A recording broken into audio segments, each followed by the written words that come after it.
bringing you the stories you need to know. Keeping you informed on the news shaping Boston and your neighborhood. With unique analysis and perspectives that give you the full picture. GBH News. Online at gbhnews.org. Streaming on the GBH app. And always on GBH 89.7. You're listening to 89.7 WGBH HD1 Boston. Online at gbhnews.org. GBH News. What matters to you? I'm Jim Browdy, head on the 11 o'clock hour of BPR on GBH and NEP. We'll start the show with your reaction to the semi-state funeral for slain MAGA activist Charlie Kirk. It was part political rally, part Christian nationalist event, and part funeral. But what does it say about us as a country? Please call or text at 877-301-8970. I'm Marjorie Egan, then it's Amherst College, Ilan Stavans on what independence means in America in 2025, plus his thoughts on the chilling effect of ICE raids on immigrant communities in New England. It's all ahead, 11 o'clock hour at BPR, GBH, and NEPM.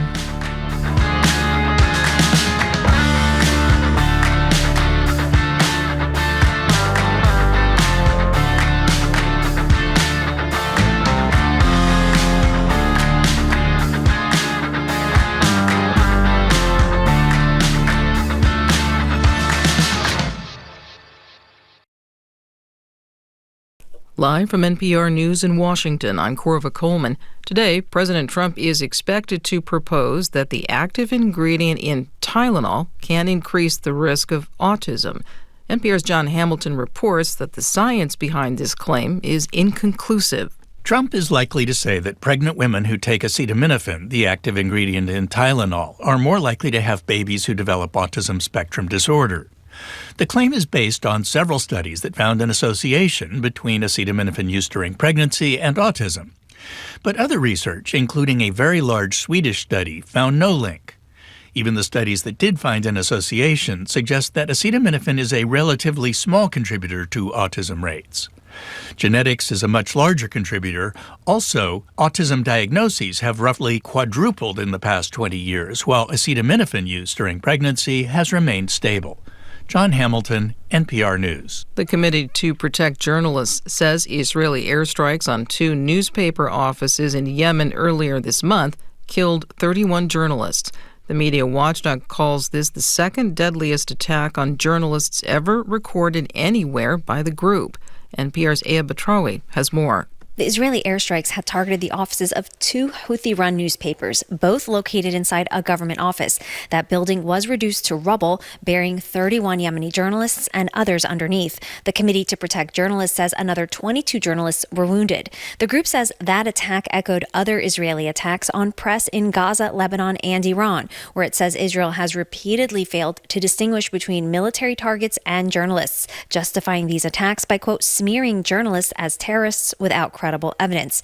Israel says its strikes on Yemen are in response to Houthi attacks, which have hit an airport, hotel, apartment, and other sites in Israel. Yemen's Houthis say they'll halt the attacks when Israel ends its war in Gaza. Aya Batrawi, NPR News, Dubai. President Trump issued a proclamation last week that affects more than 500,000 foreign nationals working in the U.S. He imposed a $100,000 fee on foreigners who want H-1B visas to work in the U.S. NPR's Maria Aspen says that triggered a lot of confusion and anxiety. President Trump signed this proclamation on Friday, saying that as of early Sunday, there would be this new $100,000 fee for these workers to enter the country, at which point employers and workers both started to panic. Then on Saturday, the White House clarified that this big new fee would only apply to new visas, and it said that anyone currently on an H-1B would still be able to travel in and out of the country. But by then, obviously, there was plenty of panic and confusion. NPR's Maria Aspen reporting. On Wall Street, stocks are higher. The Dow Jones Industrial Average is up more than 30 points. You're listening to NPR. Good morning. With the latest from the GBH Newsroom, I'm Henry Santoro. The Harvard University Kennedy School is about to delve into the effects of the second Trump administration on public opinion and democratic institutions. Crimson reports that 6 Harvard Kennedy School projects have received grants up to $20,000 to do the research. One project will look at a national survey of public responses to President Trump's early actions, including cuts to research funding and crackdowns on immigration. Another will track the misconceptions about public servants and whether they have impacted support or even have interest in public service. Other projects will measure cuts to U.S. humanitarian support in Africa, develop policy tools for state leaders, and research foreign aid strategies after Trump gutted the U.S. International Agency for Development. And bike riders hit the roads of Massachusetts yesterday for the annual Ride for Refugees and Immigrants. Since 2019, the International Institute of New England has hosted the ride as a way to raise money and build community. Alexandra Weber is with the Institute, says about 30 to 50 people usually ride each year, and while every year may have its own unique circumstances for immigrants and refugees, she says they try to focus on the same cores and values and mission.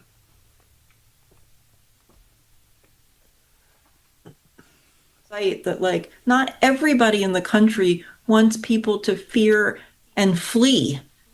That's more of our history than what's happening right now. Weber says she hopes to see the event grow in the future. This is GBH News.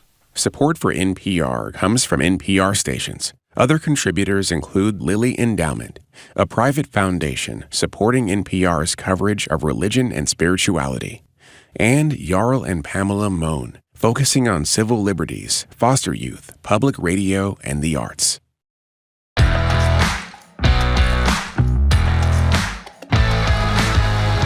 He's Jim Browdy. I am Marjorie Egan. You're listening to BPR on GBH and NEPM. We are streaming at youtube.com/GBH News. Tomorrow, we're going to be back at the Boston Public Library.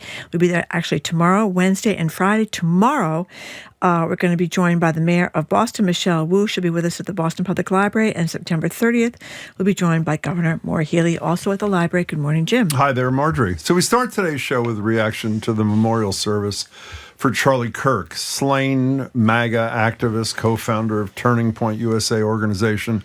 As I'm sure you know, was held in the stadium in Arizona. Tens and tens of thousands of people attended. His widow, Erica Kirk, spoke of empathy and forgiveness. On the cross, our Savior said,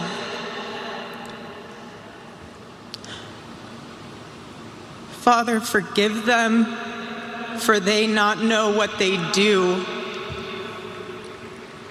That man, that young man,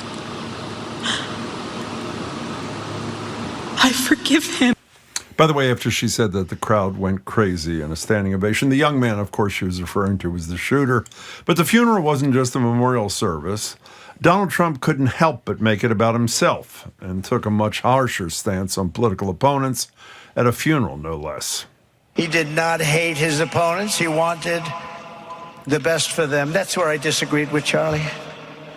I hate my opponent, and I don't want the best for them. I'm sorry.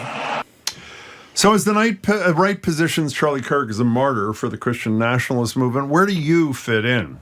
As M. Gesson writes in the New York Times in a spectacular piece, sometimes the country strips you of your rights, telling you it no longer recognizes you. Other times you realize you no longer recognize your own country. Gesson looked out on the Kirk funeral and saw a stranger, quote, "Yesterday's villains are sainted," they wrote, "and the material conditions of life change." If you tuned into the service, or if you read about it or saw excerpts, we'd love to hear from you about what you saw. And even if you didn't, do you feel you fit into this country in fall, as of fall 2025? The number's 877-301-8970. You watched most of this thing? Or? I didn't watch most of it, but I saw a good chunk of it. It started out being... His wife is a star, by the way. I mean, incredibly charismatic. She gave an incredible speech yesterday. Just given the speech was incredible. Yeah, and I think if she wants to take over Turning Point USA and be its CEO, as she's announced yesterday, she will have no problem. She's very talented as a political speaker. But I thought David Axelrod, people remember him, he was a big advisor answer to Obama. Talk about how the day went from the sacred to the profane, and I think he really kind of nailed it. The beginning was very much a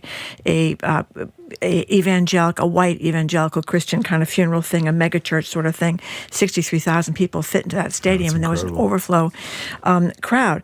But then it went into with J.D. Vance and Don Jr. and of course Stephen Miller will play you some sound of that, and Trump himself. It moved from that to sort of a not about unity, but about divisiveness. And to quote Axelrod again, he said about Trump's inability to unite that grace may not be within his range, that it couldn't be about Charlie Kirk. Trump had to make it about himself, and he said it was very sad for the country. And I think scary. By the way, he's trashing Biden during this thing. Trashing Biden. Well, he talked about Kirk, but it was as if he went off the script, and then he started talking about autism, and there was going to be a big announcement today about autism, and then he talks about his tariffs, how wonderful his tariffs are, and then he talks about radical left losers. He talks about Democrats cheating like dogs on the election. I mean, it really, you're sitting there and you're thinking, I can't quite believe I'm hearing this at a funeral, but, I guess I shouldn't be surprised. Did you hear on CNN last night? I didn't see here Axelrod, but somebody on CNN last night said, I know this is ridiculous to state at this stage, but it stayed with me. That speech alone would end any other political career in American history. And obviously, not only not end it, but I assume with those who adore Donald Trump, it just pumped up. You know what it reminded me of? The great soundbite we played last week when Trump was outside the White House and was asked by a reporter how he holding up in the wake of the death of your friend Charlie Kirk. And literally after he says, I'm holding up fine, and he points at that second. Yeah. And he says, look at those trucks over there. They're going to redo that White House thing. It's unbelievable. They've tried to do this for 100. I thought his thing was terrifying, but not nearly as terrifying as the person who I'm convinced is the most important force in the White House, that namely Stephen Miller. He's the deputy chief of staff, Miller. He delivered these, in part, these remarks. And what he's doing, he's talking about the opposition here to Donald Trump. Here he is. Oh, we don't have it. We'll have it in a second. I mean, what you can't deny is Charlie Kirk was enormously important to a huge and swath skillful, of, I should say. Very skillful. When you watch him, and I think a lot of us have gone back to watch his performances at these rallies or listen to his podcast. He was really, like his wife, a very charismatic and a couple together, and he was really very persuasive to a lot of people. But a lot of the people he debated, at least from some of them that I saw, were not people that were particularly in a position to debate him. You know what I mean? Well, I think that's true. And I also think it's fair to say, as we've been saying for days, that you mourn his death. But when you read and reread and listen and re-listen, let me be as euphemistic as possible. The day after the service, he had a serious problem with black people, particularly powerful black people, with women, with Muslims. You can go down the list. Here's part of what Miller has said in his really dark remarks. Those trying to foment hatred against us, what do you have? You have nothing. You are nothing. You are wickedness, you are jealousy, you are envy, you are hatred. You are nothing. You can build nothing. You can produce nothing. You can create nothing. You cannot defeat us. You cannot slow us. You cannot stop us. You have no idea the dragon you have awakened. You have no idea how determined we will be to save this civilization. I was reading a lot of stuff about the speech, and one commentator likened it, comparing paragraphs to speeches that Goebbels, the Nazi propaganda minister, made a century ago. It was as dark and as dangerous and as troubling, and he is the brains of this administration. Would you not agree? Miller's the brains of this operation? Who are these enemies? Are they anybody me? who is not a supporter? Yeah, the answer is yes. People that are, pro-gay rights, pro-trans rights, by the way, pro-civil you're rights. laughing, but the answer is that, of course it is. And I think that's very difficult for people. If you are part of the LGBTQ community, if you are black, I mean, obviously a lot of black pastors were quite upset about the whole this performance yesterday, because Kirk did not was divisive in his rhetoric about Black Americans, obviously. I think he's worse than divisive in his rhetoric about Black Americans. We had a great line from Deval Patrick last week when we had him on the radio up in Springfield. We were talking about this whole Christian nationalist movement, and he said that these people were reading from a different Bible than the one he's reading from as a man of faith.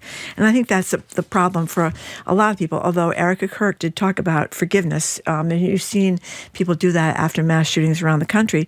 But, as we've said before, Kirk believed the Civil Rights Bill in 1964 was a mistake. He called Martin Luther King an awful person. He talked about the Great Replacement theory, saying that white people were facing an existential threat from people coming into the country. And he said people like Ketanji Brown Jackson on the Supreme Court didn't have the brain power to be where they were.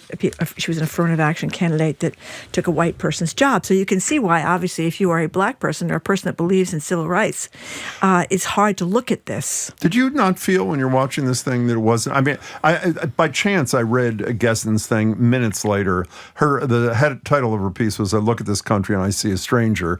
Did you not feel like this was not your country? Well, I guess the thing that bothered me the most is, even though it's difficult, we've talked about this a million times, to talk about people, family or friends or people in your life that have different political views than yours.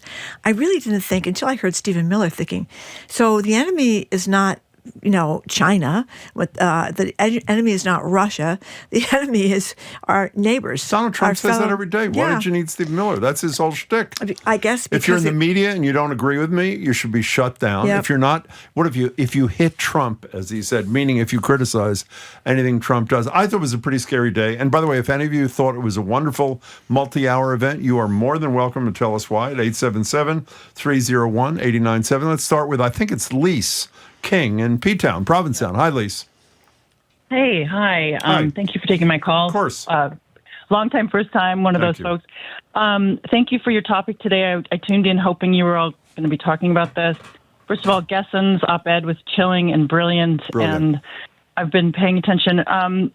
Clearly, I don't believe that we should be living in a Christian nationalist state. I firmly believe in the separation of church and state. I was watching. I didn't expect to tune in to this event yesterday. Turned on to watch the news on CNN, and there it was, and I found myself transfixed. And watching Erica Kirk speak, and I was actually found myself on pins and needles, worried about what she was going to say, knowing that so many eyes were paying attention. And while I don't believe in a Christian nationalist state, there are a lot of folks turning in that direction, so I was worried. And I was actually relieved when she said that she forgave her husband's killer. Yeah. I found myself sobbing. I was crying. I was so moved by her, and I was surprised by my emotional reaction. And then they showed all those grown men in the audience standing up and crying along with it. And I just thought, wow, that to me was the moment that I hope sticks with everyone who cares about her and Turning Point and is on that side of the aisle, because obviously then Trump got on and said the opposite stuff. But I really, really hope that Erica Kirk sticks with that message. And anyway, that gave me some hope yesterday. Lisa, I'm so glad you called.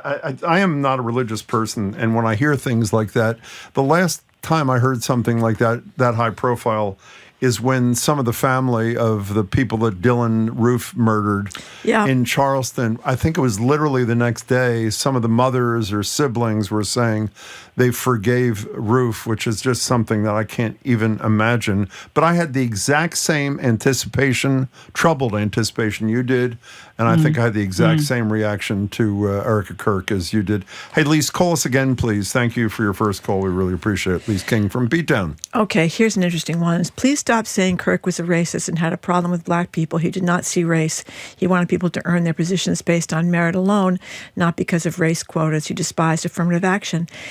But the problem with that is that I don't think anybody thinks Pete Hegseth, who was a white man, came through the ranks because of his prowess in military affairs in the Pentagon, or Tulsi Gabbard, who seems to be very, very friendly toward Russia, or Kristi Noem, who's running the Homeland Security division. The people in Trump's cabinet are not there how about the flip side? Who thinks expertise. Who thinks Ketanji Brown Jackson, even if you don't support her worldview, is not qualified? Well, Charlie to be Kirk.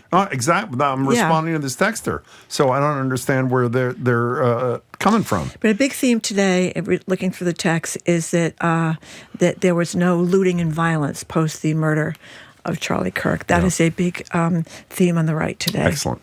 Let's go to Ed in Worcester. You're next on BPR and NEPM. Thanks for calling, Ed. We appreciate it. Hi, I listened to most of the memorial service yesterday. I was very encouraged by it. I liked the speeches. And I'm glad that Christianity is not apologizing anymore. It's not shirking. What does that mean? I don't think what do you mean? Good. What do you mean by that?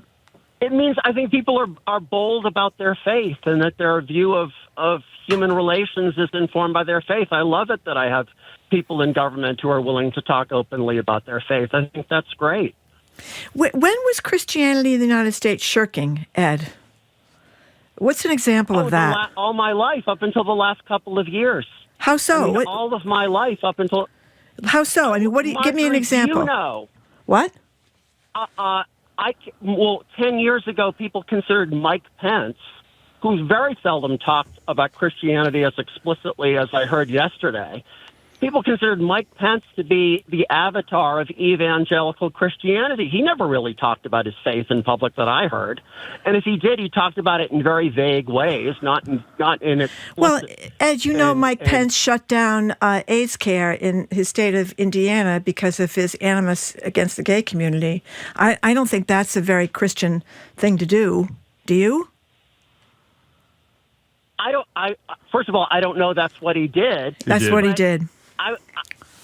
I don't consider Mike Pence to be an avatar or a spokesman of Christianity the way I heard yesterday. See, I guess what I would say, Ed, with all due respect, is that that's a straw man. I don't think Christianity has ever been suffering from any kind of bias in the United States of America. You could say a million years ago, that Irish Catholics had trouble. You could say the people that weren't, when they came over in the Mayflower, the Puritans maybe gave people a hard time. But I would say if it's anything that's been discriminated against in the United States, it's Islam and Judaism. It's certainly not Christianity, unless I've missed something. Ed, also, one of our colleagues reminds us that Mike Pence used to say, and I heard him say it dozens of times, that he was a Christian first, and I think he was a conservative even second or third. So I think I'm with Marjorie on that, but we appreciate your point of view. Please share it with us again. Ed, thank you very much for the call, 877-301-8970.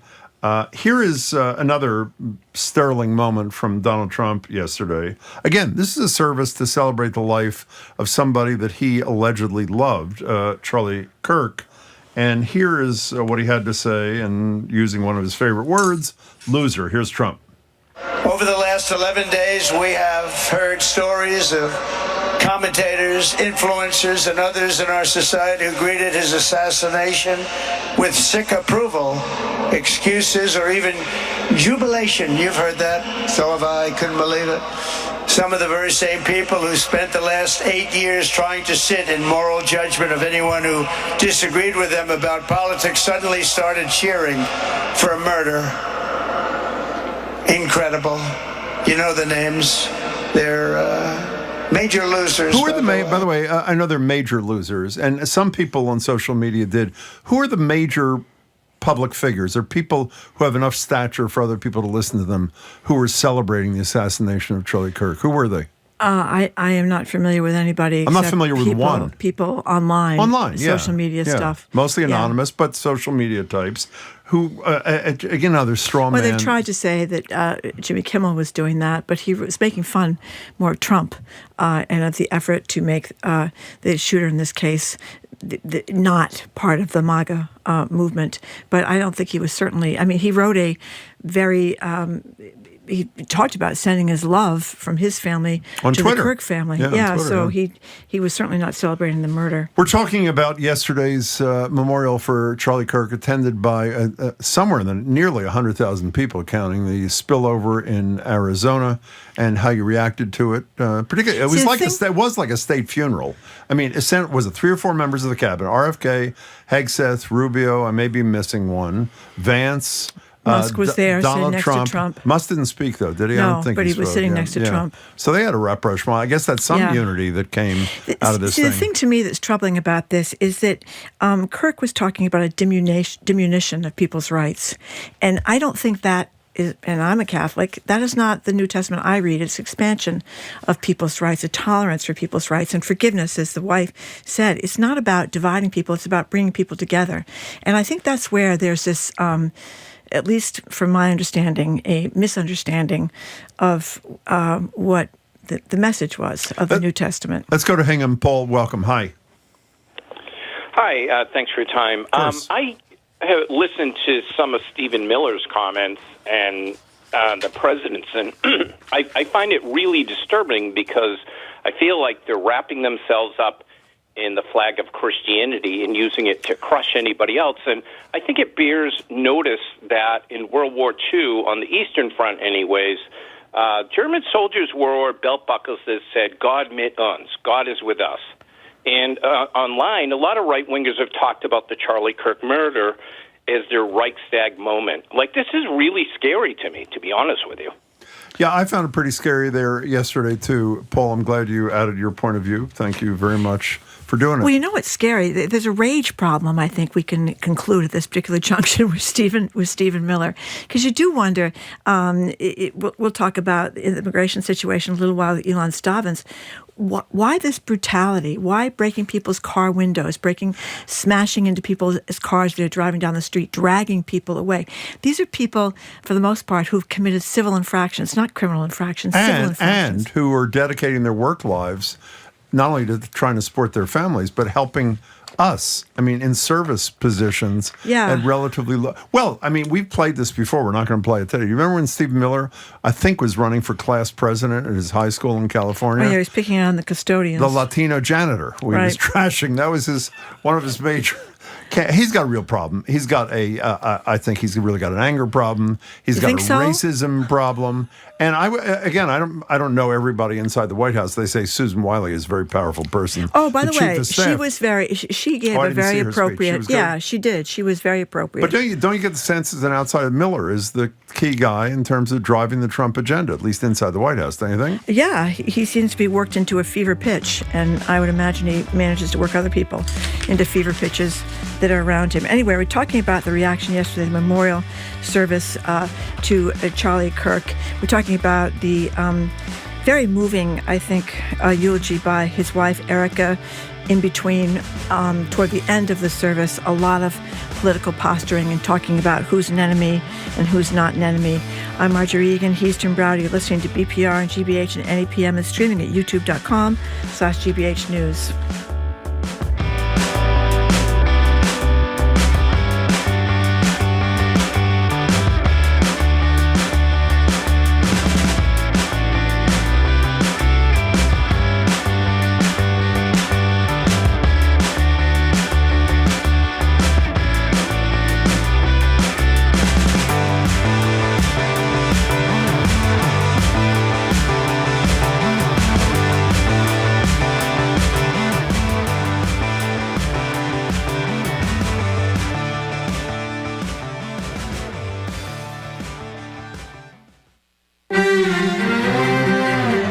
Bloody Sunday, 1972, a march through the bogside neighborhood of Derry in Northern Ireland ended with more than a dozen people killed by British soldiers. But I've never recovered the memory of that day. It was just so traumatic.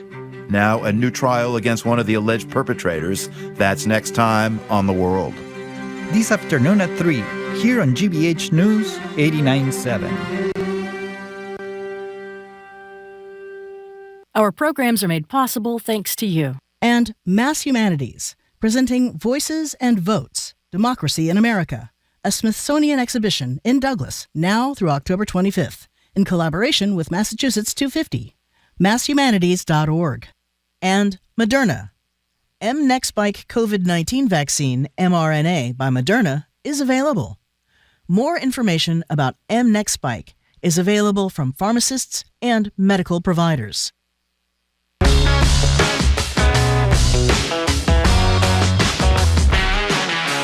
Welcome back to BPR on NEPM and GBH. Marjorie Egan, Jim Browdy, streaming at youtube.com/GBH News. If you're just joining us, we're talking about the service yesterday in Arizona, attended by nearly 100,000 people for Charlie Kirk, and what your reaction was. And if you just tuned in, I said I felt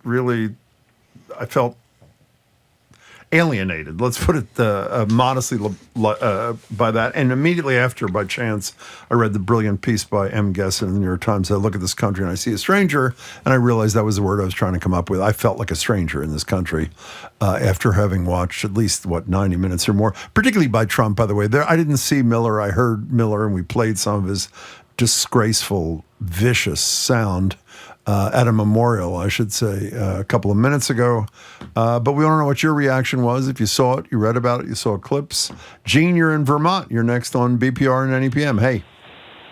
Hey, thank you all for having me. Can you hear me? Yes, perfectly. Okay, great. So, first of all, thank you all for doing this show. Thanks. I'm calling as an African-American. I'm going to say I did not feel like I was looking at an unfamiliar country. This is a rotation that is very familiar to the history of this country. So, first and foremost, by and large, what I am concerned about is that in the middle, where we've created a space where we've pointed out the call for justice, we pointed out the need for adjusting our society to live up to the better ideals of a more perfect union. And we've been able to carve that out since the Civil Rights Movement and going forward. Obviously, there's always a backlash, but we've lost the ability to speak to the larger society about, hey, how do we... there's a conversation you're not going to have with 30 to 35% of America. The Christian right, those who believe like Stephen Miller, that's not a conversation you're looking to have. You're looking to have that conversation with those who believe that a better option is available. And so you have a conversation going that you need to have with people where you're saying, hey, why are we saying one thing about merit and other things like that and saying it's not race-based, and yet Charlie Kirk gets murdered? People of color have nothing to do with it, and yet black colleges are getting bomb threats. Why are we having... Yeah. By the way, for those who don't know, seven HBCUs had to shut down the next day for exactly what Gene was just talking about. Yeah, they had nothing to do with that. That's right. So, but you're saying we can't have the conversation with Miller because he's too far on the other side, but we need to have conversation among the other 70%, Gene? Is that what you... Well, yes, what I'm saying is that when the abolitionists pre-Civil War started having a conversation about the necessity of removing the stain of chattel slavery from America's consciousness, they did not go to the slaveholders and say, please release your economic wealth holding for the sake of the country's conscience. No, they went to those who could say, hey, we stand to lose by African Americans being a cheap labor source. We stand to lose because of our loss in competitive standing in the international circles. And so we're having all these conversations with people who don't really care, when you should be talking to Americans about we're losing our place in the international standing because of bad international policy and about the level of injustice that we're showing. So we're no longer a moral voice to be heard. We're just out here really losing the things that have made America great. And we need to call this country back to what makes America great. Our ability to adapt, to adjust, to improve, and to expect better of the human condition. Let me just say two things. One, you should be hosting the show instead of us. That's obvious. And two, the problem is, I agree with, and I think Marjorie does too, I'm watching her body language, Gene. The problem is that 35% are having their own conversation, and the people who share your worldview, I don't think are having any serious conversation. Are we having that conversation even amongst people whose minds could be cracked open, Gene? I don't think so. Well, that's what I'm hoping this show will start moving towards, and the others will pick up, and we'll bring in other portions of society, because there's always 30 to 35 on either side, progressive versus conservative. And that middle block is where you got to build relationship with your friends, families, and others, and say, let's talk about the reason and rationale why there's a common sense way of doing things that makes sense for everyone being better. Gene, please call us again. We really appreciate your contribution to the show. Thanks so much. I think we were doing some of these things for a while. I think the George Floyd murder really, people couldn't deny that was definitely a black man being killed by a white cop. I mean, you couldn't deny it. There was majority support for Black Lives Matter, if I remember. So and right in the middle of the pandemic, lots of people went and took to the streets and put up Black Lives Matter signs. Of course, we now know Harvard University just took down a Black Lives Matter sign. But the point is, I was trying to make to Gene, which I didn't make very well, is the Trump world is relentless in having that conversation, whether it's through Project 2025 or things like that yesterday. I don't think those who don't share that worldview are, from time to time, we dip our toe in, but I don't think there's a relentlessness that's necessary if you believe the country's got to be redirected. Do you? No, but I think the left is sometimes guilty of the purity test. I'm not talking about the left. I'm talking about anybody who disagrees with Donald Trump. You don't have to be on the left to not like Trump. Who was happy when Donald Trump said, "Well, I loved Charlie, but the difference I have is I hate all my opponents." Yeah, when they cheated like dogs. How many people was that appealing to? Well, it must be appealing to many millions, because they were cheering for him wildly. Yeah. They were there.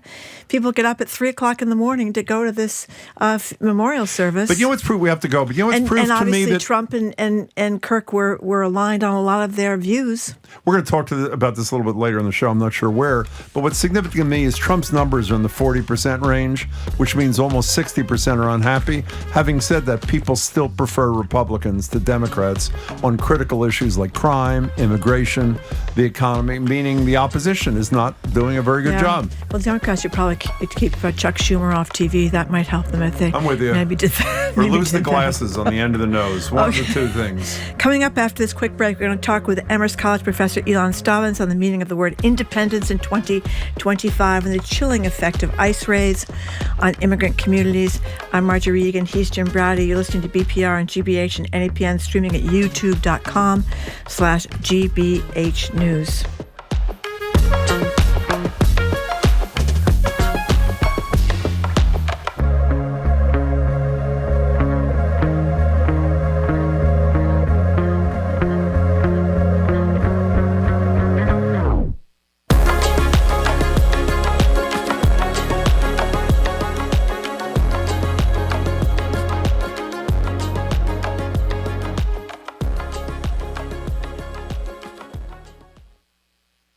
Learn something new. I want to start with how crowds of people can act like fluids. Yes. What? I mean, this is physics, so I love it. Make a connection. I have no idea who they voted for. I don't care. This tailgate in particular, everybody's welcome. Dig a bit deeper. We're often looking for a small secular liturgy for our lives, and poetry can provide that sometimes. Stay curious with All Things Considered from NPR News. This afternoon at 4 on GBH 89.7. Support for GBH comes from you. And Mass General Brigham Health Plan, providing helpful digital tools, world-class providers, and coverage that help you live in the moment. More at massgeneralbrighamhealthplan.org. And the Umbrella Arts Center, presenting the heartwarming play The Counter by Megan Kennedy, the story of an unexpected friendship formed over cups of coffee and one stunning secret, September 26th through November 9th. Details at theumbrellaarts.org.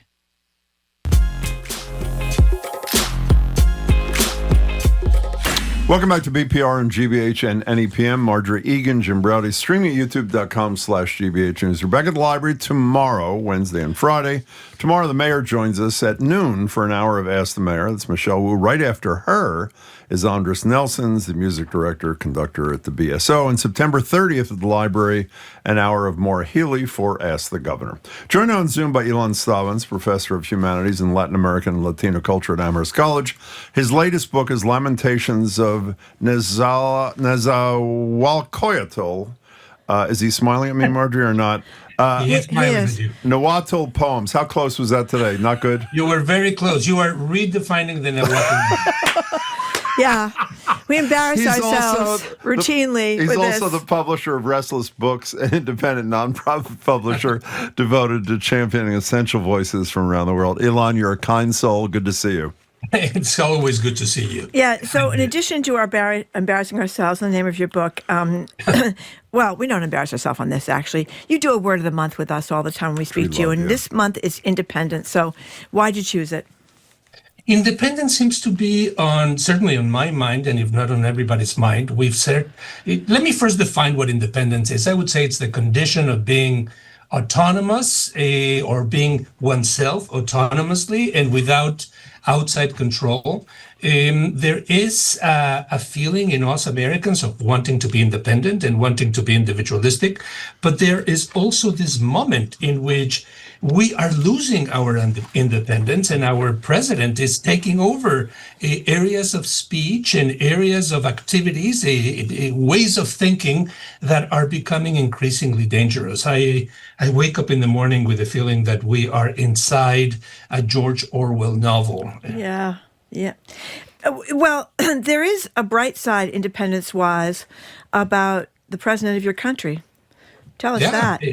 Yeah, Claudia Sheinbaum is the very first president. Of course, she's the first woman president and the first Jewish president of Mexico. But for that reason, she was the very first to do the Grito de Dolores, what we called in Independence Day on September 15, the calling of Mexico's independence by tolling the bells, ringing the bells in Mexico, and announcing that we are no longer under the might of Spain. And this was the very first time, Marjorie, that a woman in our very long history, 200 plus years, was able to do it. And in doing so, she also recalled the many women that were active during the independence movement in 1810 to 1815 that had either seldom or never been acknowledged by previous male presidents in the Grito de Dolores, that very famous moment in the Mexican calendar. What's her popularity rating? I guess it's her first year, give or take a few months. Yeah, I think it's still the first year. The popularity is astonishingly high. Why? She's still in a kind of honeymoon. She is the one that has magically, maybe mysteriously, been able to tame somehow Donald Trump, and at the very least create a kind of relationship with him where he is less irascible than he is with other countries. The tariffs are tough, but every time they talk to one another, he says something nice about her, and he's trying to navigate carefully, particularly the fact that he can't wait to send the army to kill cartel people. Well, we know he's doing that allegedly to cartel people vis-a-vis Venezuela, but he's hesitated in terms of Mexico. What would happen should he decide that he is going to take out what he believes or says are drug cartels within Mexican borders without the approval of the president of Mexico? It would be a moment of intense shame and regret and a feeling of being subdued. It would be an affront to Mexican sovereignty.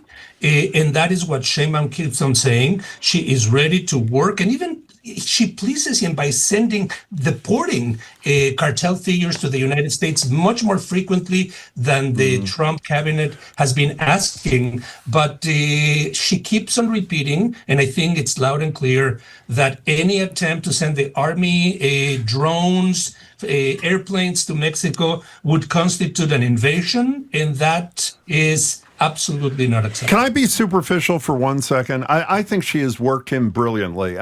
But however, the fact that she's actually done many of the things he wants in terms of the border, sending troops there, should matter. My thesis is this: even though she's a little old for Donald Trump, she's a really good-looking woman. Do you think? I'm serious. I am dead serious. Do you think that has any relevance? Superficial. Go on. I'm done. Do you not think that's relevant? I think that she is a very solid thinker and very controlled individual. She could easily go astray and start attacking him. She's beautiful too, I agree. Okay, yes, fine. she is. We have noticed that. But I want, before we move off this, though, Ilan Stavans, talk about what the cartels mean for life in Mexico. How scary is the grip? How widespread? What does it? What's the impact? Marjorie, it's a cancer that has been devouring Mexico for maybe 30 to 40 years, but it's a cancer that some, particularly the poor, see as having redeeming qualities, whereas it spreads and takes over the police and the army and corrupts politicians. It also exercises activities that the government has ceased to exercise, like paving the streets, bringing electrical light to towns, creating some kind of paramilitary force that will help acquiesce the population. Where the government has kind of receded, the cartels in all their wealth have brought in all kinds of strategies that have endeared some population to them. And why? Yeah, go ahead. I was just going to say, why has the government ceded those responsibilities? Just money? Because there are Sinaloa, those are different states in the northern part, even Oaxaca, where it has become so dangerous that sending the army has become a potential for a casualty and for an embarrassment for the government. So it's a very delicate balance here. But what this reminds me, Marjorie, is of the Duterte regime in the Philippines. That he believed that the way to deal with the cartels and with the criminals was by killing everybody. There was no trials, nothing according to the law. And we used to criticize, all of us used to criticize Duterte, and now Donald Trump is taking some lessons from the Duterte book. By the way, speaking of Duterte, have you ever had spent time with Maria Ressa? We had about 6 months ago, she was in the studio. And I mean, I bring that up because she was threatened with 100 years of imprisonment. She stood up to him brilliantly. She's a brilliant journalist, and she won the Nobel Peace Prize for it. One of the most, if you ever have an opportunity, and she was on television. One of the most impressive half hours we've ever spent in our years on the radio. Well, she was on television again this week with Jon Stewart after the Charlie Kirk assassination, talking about her feeling that we have already in the United States sunk into authoritarianism, that we should have stood up at the first day with all these proclamations the president made, and we didn't. So, Ilan Stavans, in light of the fact that as part of your living, you get to terrorize students by doing quizzes and tests, I'm going to turn one around for you since your word is independence. Oh, okay. I'm going to read you a couple of things. This is fairly easy, and you tell me where they come from. He has refused to allow us to make immigrants citizens or pass laws to encourage them to immigrate here, including the use of public lands. He has created a conflict of interest where judges are more loyal to him than the law. He has created a vast bureaucracy that harasses and harms our people. He has kept armed agents of the state among us, even in times of peace. I could go on and on. Where is that from? I think it must be either Rubio or Maduro or something close. Maduro meaning in Venezuela. Well, it's the Declaration of Independence. And complaining about King George. Exactly. Yeah. And by the way, I know this I failed the test. You failed, but you're still a good soul. If people haven't read the Declaration of Independence recently, which I have not, but we get tweets here. The charges against King George in the Declaration of Independence and are so relevant to what we're living under today. It is painful. We're talking to Ilan Stavans. So Ilan Stavans, ICE has continued its crusade across the country. We've had all sorts of Latino festivals shut down, including one locally here that was supposed to go on for Hispanic Month or Hispanic Recognition Month. Heritage Month. Yeah. Heritage Month. Yeah, sorry about that. What's your impression in general about what's going on with ICE raids? Well, let me precede this, Marjorie, by telling you that I have always been ambivalent about siloing culture months in our calendars, be that the LGBT or the Latino or the Black History Month. Once we isolate them, we get the impression that only within those 4 weeks, we're going to be doing what Latinos do the rest of the year, and we're going to be celebrating them. This is Hispanic History Month. It starts the 15th and ends in the 15th of October, and schools and governments all embrace this or have been embracing this. The Trump administration has seen it as a diversity, equality strategy that it dislikes thoroughly. So this year, and by the way, the month of September, October is also the month of many Independence Days in Latin America, starting with the Mexico one that we were just talking about. So it's a sad day, even in spite of my ambivalence, that many activities during Hispanic History Month have been curtailed, that have been canceled because people are afraid to congregate. They are afraid to put Spanish language music that might attract the attention of ICE and come here. I have in my little town, Amherst, many wonderful workers that have been here for 20, 30 years who are absolutely afraid. It's as if one was thinking of the Second World War in Poland. And it seems to me that there's a war on Hispanic culture in general. And I'll tell you what I've been thinking recently. It's terrible what the government is doing, but it's terrible also the portions of Latinos who are not speaking out and up to what is happening to the other side of the Latinos. It's a difficult moment, but we should be united. We should speak out. We should defend those that have been here for a long time, who have had a path to citizenship and who are not criminals, who are not drug traffickers. They were dreamers the way we were dreamers when we crossed the border. Yeah, but when you say that, a couple of things. One, we should also call out powerful white people in this country who have the power to speak out, whether it's the tech bros, university presidents, law firms, everybody's ducking their head. And the saddest stories is when we talk about this all the time here. So many Latinos occasionally won't send a kid to school, won't go to the doctor. If they have an appointment, might not go to work. This withdrawal thing. What I don't know is we've talked a lot about how Donald Trump is actively working to erase Black history in this country. I mean, there are multitudes of examples. People know them all. Is he as intent on erasing Latino history, or is that a second-tier thing for him? I have no doubt, Jim. I think he has, because he's a New York in the 60s, a particular obsession with Black culture, the Central Park Five and others that seem to be defined by the Bronx view that he has of the world.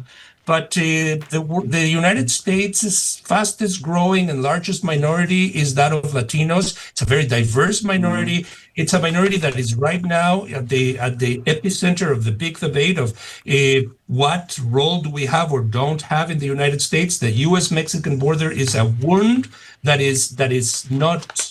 It's sheer suffering. I think that he is as intent, if not more, even without the obsession of looking at Latino culture as one that is infiltrating American culture and destroying it from within. He's not the first to see this, but I think that, and I agree with you, it's not only Latinos, but this is something also that Latinos need to do. It's 60 plus million people, and many of them finally. We have entered the middle class. We have more voice. We have more participation. Aside from our vote, we can do other things. Some of these examples, Politico was reporting on them. What surprised me is I guess the violence and the brutality of stopping people, ramming people's cars and throwing people out of cars and breaking windows. They talked about arresting a Baltimore man Mexican man, had been here 30 years, no criminal record, his son on active duty in the military, a Brazilian man living in Burlington, Massachusetts, who had a 1-week-old baby at the time he's detained, and a Salvadoran woman who arrived in the United States as a minor and has 2 U.S. citizens, including one who was a nursing infant at the time of her arrest.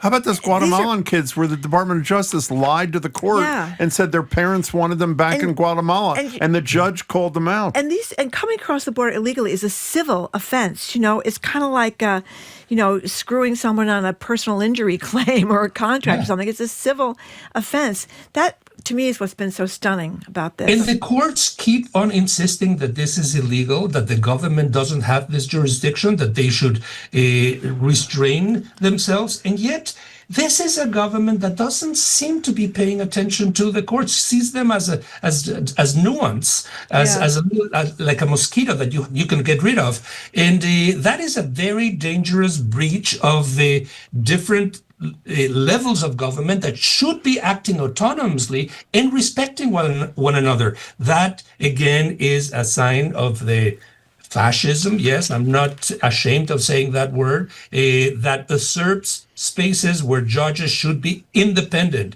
and autonomous and speak out the way they are doing. Before we leave this subject, I just want to do a shout out to Gavin Newsom for signing a law that it's unclear if it's going to be enforceable, that would not allow a law enforcement, whether they're ICE or local cops, to wear masks. They have to disclose their names, just like our cops do in our communities, and good for him for doing that. So, because if marchers, Jim, what's that?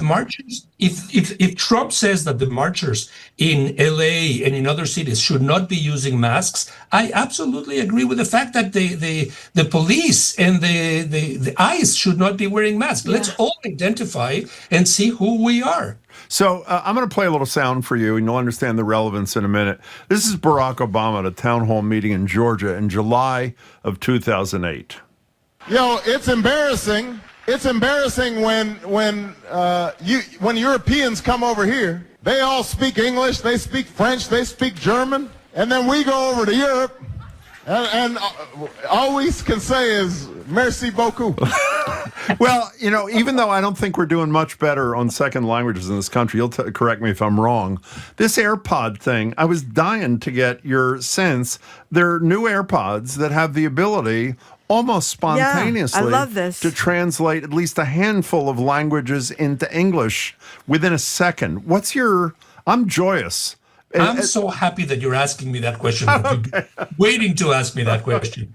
I am as joyous as you are. If I have been wary of AI, of how pervasive it can be entering every single dimension of our life, this idea of the AirPods being able to interpret, to translate in our ears simultaneously what is taking place is astonishing. But here's a word of caution. Let's not, in our enthusiasm, forget that translation is always a form of interpretation. And I wonder, I have not tried them yet, I wonder what kind of translation, how nuanced it is, because sometimes a single word mistranslated can generate a war. And I am eager to see how efficient, how detailed this translation is, but it's a wonderful step forward. Well, I thought you were going to say, and I'll do the one caveat, is the only downside that I can see, other than the concern you have, which is yet to be realized because you haven't tried them out, is it's the final nail potentially in the coffin of the average American ever deciding they have to be like other citizens of the world and maybe speak a language or two fluently, kind of. When you were in school, when you were a kid, what languages did you learn, or required to learn, I should say? We spoke Yiddish in school as our primary language. I grew up in Mexico. It wasn't a Jewish school. It was a Yiddish school, Eastern European Jews. We then learned Hebrew, we learned English, we learned French. The idea of speaking several languages was the way of saying you just have to be a citizen of the modern world. Speaking 2 languages is an advantage. It's not a handicap.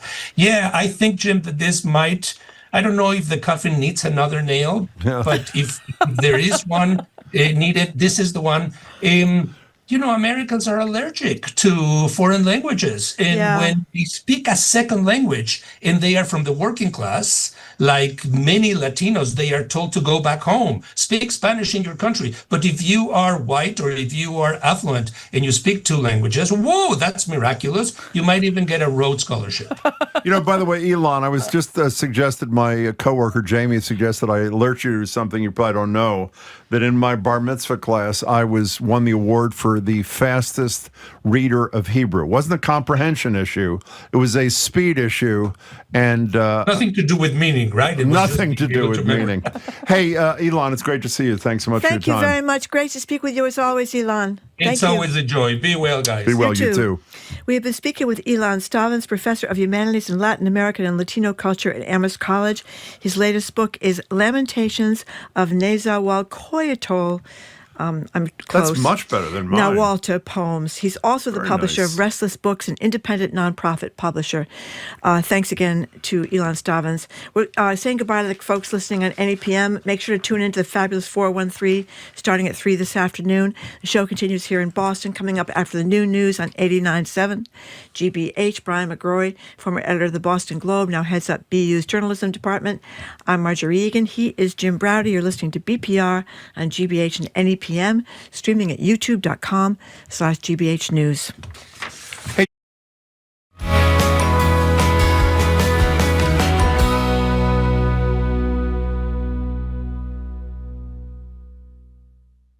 It's not over yet.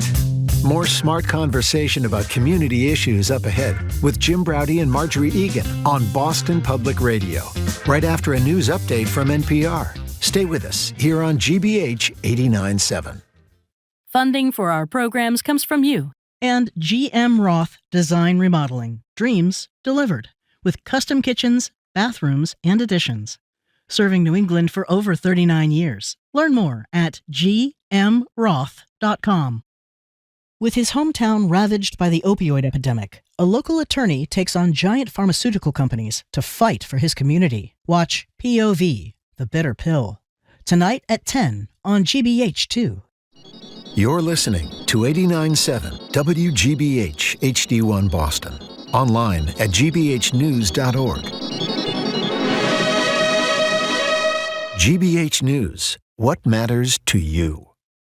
I'm Jim Browdy, head on Hour 2 of BPR. In the aftermath of Jimmy Kimmel's indefinite suspension and larger attacks on free speech, we'll get BU journalism head, former Boston Globe editor Brian McGrory's take on that, plus the Pentagon's new restrictions on reporters. I'm Marjorie Egan, then Axios business editor Dan Primack on the AI race with China, the latest on TikTok sale, and why the Fed's interest rate reduction might not be enough to stop a recession. All that plus our Two More Things segment. That's next on the second hour of BPR. 89.7 GBH.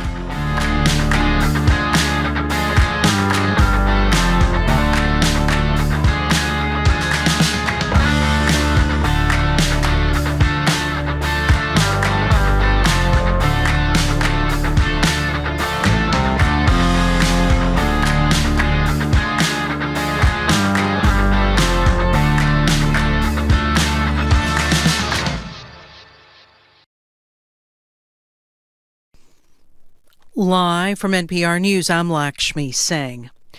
President Trump says history will not forget Charlie Kirk, the conservative activist who was assassinated nearly 2 weeks ago during an outdoor rally on a Trump eulogized Kirk during a memorial service in Arizona yesterday that heavily reflected Kirk's Christian faith. He did not hate his opponents. He wanted the best for them. That's where I disagreed with Charlie. I hate my opponent, and I don't want the best for them. I'm sorry. I am sorry, Erica. Trump apologizing to Kirk's widow, who struck a very different tone from the president's as she declared that she did forgive her husband's killer. NPR's Luke Garrett has more. Erica Kirk spoke for nearly an hour at a packed State Farm Stadium in Glendale, Arizona. She remembered her last moments with Kirk and then forgave his alleged killer. I forgive him because it was what Christ did. And is what Charlie would do. Erica Kirk then assured the crowd that she will lead Kirk's Turning Point USA and its mission for young men in America. To all the men watching around the world, accept Charlie's challenge. and embrace true manhood. She also thanked the Second Lady, Usha Vance, for her comfort in the days following Kirk's assassination. Luke Garrett, NPR News.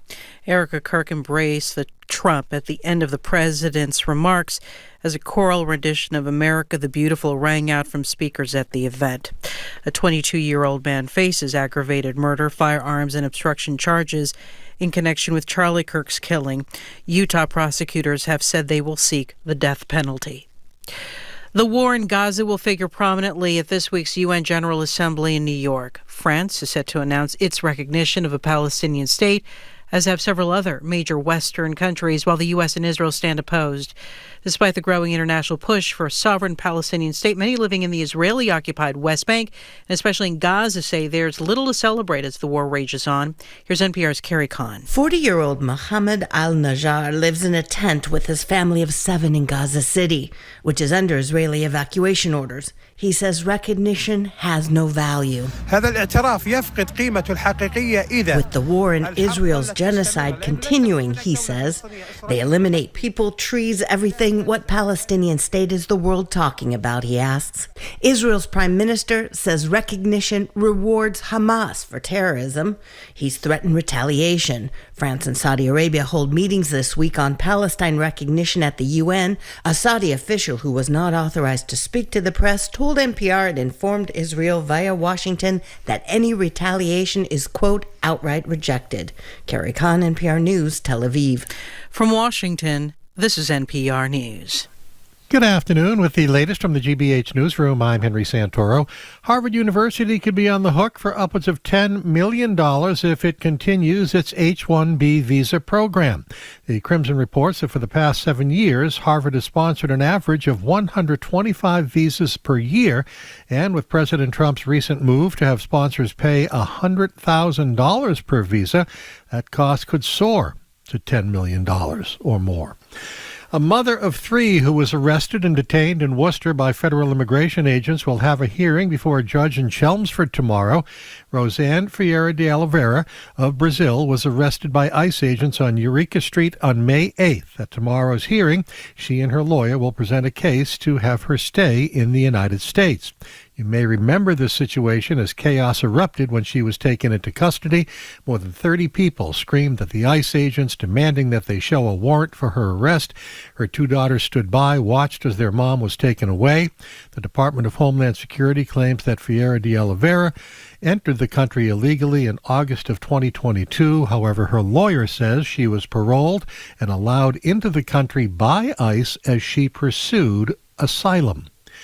In sports, Red Sox off today. They open a series with the Blue Jays tomorrow. Some wins would be nice if they can make it to the wild card. Monday Night Football, Detroit at Baltimore.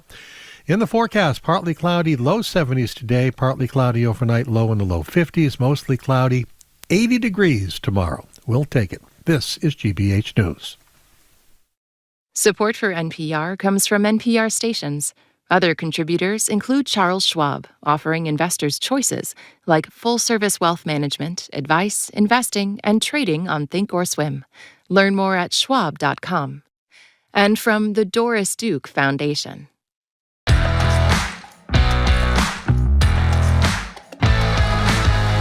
Welcome to hour number 2 of Boston Public Radio. Jim Brady and Marjorie Egan. We are streaming at youtube.com/GBH News. We'll be back at the Boston Public Library tomorrow, Wednesday, and Friday. Tomorrow, we'll be joined by the Mayor of Boston, Michelle Wu, at the Boston Public Library. And on September 30th, we'll be joined by the Governor of the Commonwealth, Maura Healey. Hi, Jim. Hey, before you introduce Brian McGrory, I just want to say I love that NPR played the same sound we played earlier. Oh, yeah. Erica Kirk talking about forgiving the shooter and Donald Trump saying, I hate my opponents. The contrast was just so perfect. Joined now on Zoom by Brian McGrory. He's head of the Boston University Journalism Department, former editor of the Boston Globe. Hey, Brian. Hello, Jim. Hello, Marjorie. How are you guys? Well, we're good. Brian, did you catch any of the ceremony yesterday, the memorial for Charlie Kirk? I've only seen the clips, including the ones you guys just played, which are quite striking. Yeah, because we talked about it with our listeners. Jim's theme was that he felt like he was in another country. Well, I borrowed the M. Gessen thing that we talked about in the New York Times. Did you read Gessen's piece, Brian? I did read the Gesem piece, and I even go back to the Jimmy Kimmel line about Trump, and he was acting like he is a 4-year-old mourning the loss of a goldfish. And when you turn a memorial service, granted it's a memorial service in a massive stadium, into a campaign rally, I don't even know how to describe that. It just questions all credulity here. I don't. Maybe I do get it, but man, did that went off the rails really quickly.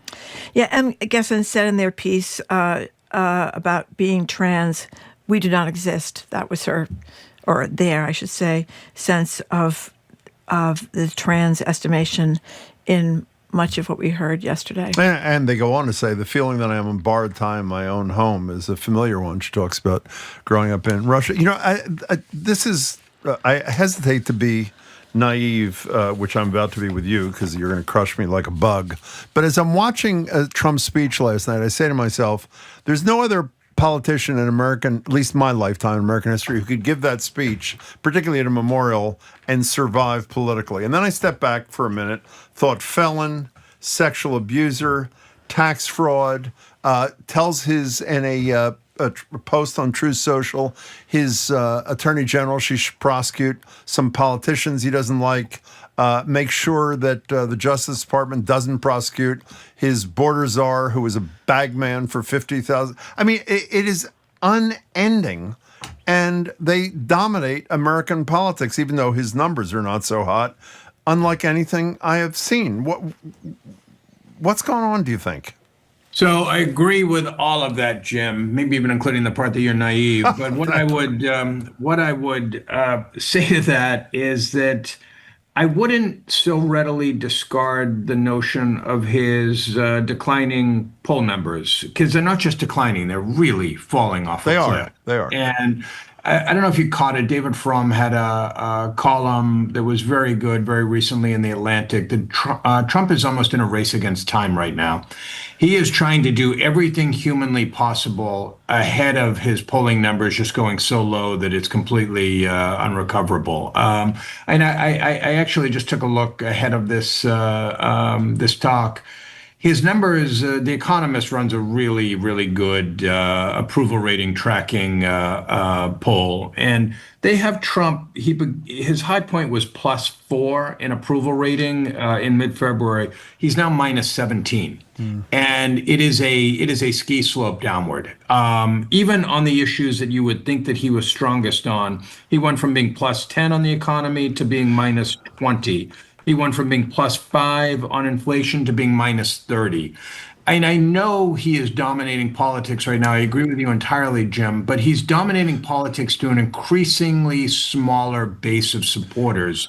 And I can't think that that's not going to come back and really rip him apart next November in the midterm elections. Well, I have two responses to that. One, what Marjorie and I have been talking about, but not nearly enough, is his semi-veiled references to needing the military to go to the polls because he's worried about the election being rigged in 2026. That's one. And two, I saw a lot of the same numbers you did, and they are dramatic. But at the same time, I woke up this morning and I'm looking at some polling numbers on CNN. While his numbers on all those things are horrible, on crime, on the economy, and on immigration, where he is suffering big time, the American people prefer the Democrats over the Republicans by almost a landslide, at least on immigration and crime. The point being, even if you can't stand Trump, the Democrats have given you, the Democratic alternative have not provided you a safe space, you know? Look, I agree with that entirely. The Democrats are a basket case right now.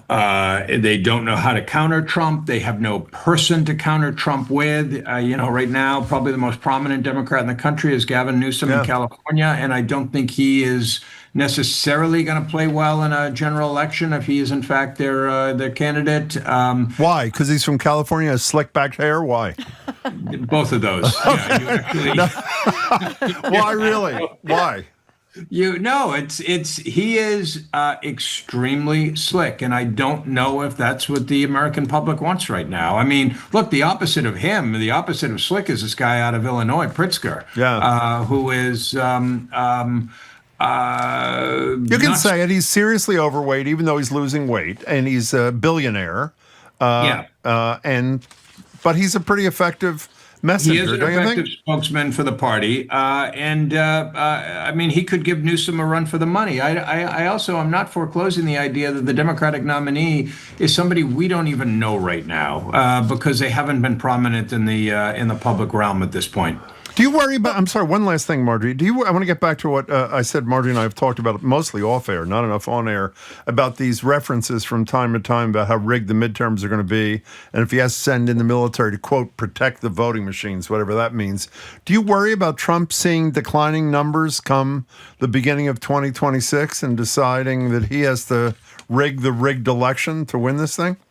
I do worry nominally about that, but I do think elections, as you know, are so locally controlled that Trump simply doesn't have the wherewithal to have an impact on that. I mean, they're controlled right down to the community level, which answers to the state, which there are plenty of states that aren't going to, heed the federal government involvement whatsoever. Actually, it's funny, Jim, because what I'm more concerned about, which I don't think is getting anywhere near enough conversation here, is what happens in the next presidential race, because I don't think Trump goes gently into the night. I think that to the extent that his health remains at all viable, I think he's coming up with a way to remain president in 2028. And whether it's having a shadow president, meaning his son, or J.D. Vance. J.D. Vance is a puppet president and still, sitting at the big desk in the Oval Office and all of that. I think it's going to be truly problematic. And to the extent that the phrase constitutional crisis has been bandied about and probably overused, I think that's when we really hit one, when we have a president try to serve a third term. Talking to Brian McGrory from Journalism Department at BU. I always forget if it's Jacobin. How do you pronounce it? I don't know how to pronounce it. Anyway, Jacobin, Jacobin. It's got some polling numbers, which I thought were interesting about democratic socialism. The word socialism is a boogeyman to many people in the United States of America. But this polling is talking about how a lot of Democrats prefer Bernie, AOC, Mondami, the Democratic Socialist running for mayor in New York City, to people like Schumer and Jeffries, who can't make up their mind about whether they should endorse Mondami or not, that the affordability issues are catching up. Well, they've been catching up for a while, but that these people, this is their calling card, is economy, affordability. So that's interesting. I hear those numbers. I see them too, Marjorie, but I just keep coming back to the same place, and that is the Democrats are not going to fight effectively the Republican extremism with Democratic extremism. And I know your counter argument Jim's about to make it is, well, if enough people believe in this, and it's not really extreme. Exactly. Thank you. I do think that it is the people who we're hearing from now most vocally. I don't think that the average person in the middle is going to tolerate any sort of socialism whatsoever outside of New York City. Like what? Like affordable childcare? Or no, I agree with all that, but I don't think that's a socialist approach. I do think that mainstream Democrats have to come to terms with how to best handle the enormous swath of voters in the middle who are turned off to Trump but aren't paying close enough attention. Your neighbors were watching what went on in that stadium yesterday in the campaign rally they gave at a memorial. No. They're not. They're tolerating that going on, and they're looking at the inflation numbers rising and grocery prices rising, and they just want somebody talking common sense and pocketbook issues. But when you say extreme, though, again, what do you mean? Because what they're talking about, I mean, better wages, childcare help, housing help, how is that extreme? Brian. So it's not, Marjorie, but I think the titles that we're putting on them seem extreme. And I think when Mondami talks about things like free grocery stores and things like that, I think that does edge toward extremism. I mean, oddly enough, and I don't mean to derail this conversation, I do think things like bike lanes are somewhat extreme because they run against what the average person really wants or needs. I think that but I think that those issues that these people are running on, I think Bernie Sanders sounds like he makes a lot of sense a lot of the time. Drop the socialism aspect of it and embrace the middle class. By the way, he didn't say free grocery stores, city-owned grocery stores that are more affordable. But I agree with you. Marjorie, I don't think there's this. It isn't the policies; it's the branding. And but I think maybe we should be calling the president a socialist, since he wants to dip into NVIDIA's profits and other Intel's profits and all that kind of stuff. I think we should call him something else. The government taking some of the money from private industry. No one seems to be bothered by that, Brian. No, and that's sort of crazy. I mean, the whole dipping into NVIDIA, dipping into who else did he dip Intel. Intel. I mean, it is crazy, and he comes across as like an effective business person when he does it, but it's uncharted territory, no? Can we talk media? We haven't spoken to you since the Kimmel suspension, and I have to say, when it gets to the point that my hero is Ted Cruz, I know that I have to re-examine something or other. Senator Cruz from Texas was responding to when Brendan Carr, the chair of the FCC, and he says he loves Brendan Carr, wonderful guy.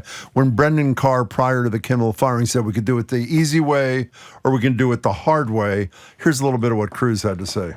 And I got to say, he threatens it. He says, we can do this the easy way, or we can do this the hard way. Yeah. And I got to say, that's right out of Goodfellas. That's right out of a mafioso coming into a bar going, nice bar you have here. It'd be a shame if something happened to it. That's actually pretty good for, it was. So we have Kimmel, ABC's second capitulation, at least high profile capitulation. We know what's going on with Bezos and the Washington Post. In the world in which you have operated for ages, particularly now that you're running the journalism thing there, is there as much angst as there was when the law firms were folding, when the universities were folding, when big legacy media is doing the exact same thing here? Yeah, I think there is, with an asterisk. By the way, I think I'm not the first one to say you've always reminded me of Ted Cruz. Thank you. Right down to your, I've never even been to Aruba. Wait, down to what? You even sounded alike when he was just on. But thank you. No, to your point, the Kimmel thing is all of a piece, right? I mean, you have the lawsuit against ABC with George Stephanopoulos. You have the lawsuit against CBS with the 60 Minutes. Absurd allegations about the normal editing on a Kamala Harris piece. You have Jeff Bezos buckling. You have Patrick Soon-Shiong at the LA Times buckling. I mean, all of this stuff is of a piece. But here's the asterisk. And the asterisk is you have a couple of news organizations out there that are actually showing the way for everybody else. And there are two of them right now. There's the New York Times, which when he just sued them over, I can't even remember what he sued them, coverage of the presidential election. For years and years. Yeah, they've treated him badly. Nasty things about him. They were unfair. And A.G. Sulzberger simply flicked that away like he had a mosquito land on his on the back of his hand, and suddenly the courts are coming back and saying, yeah, this is pretty absurd. If you want to sue the Times, come back with something else.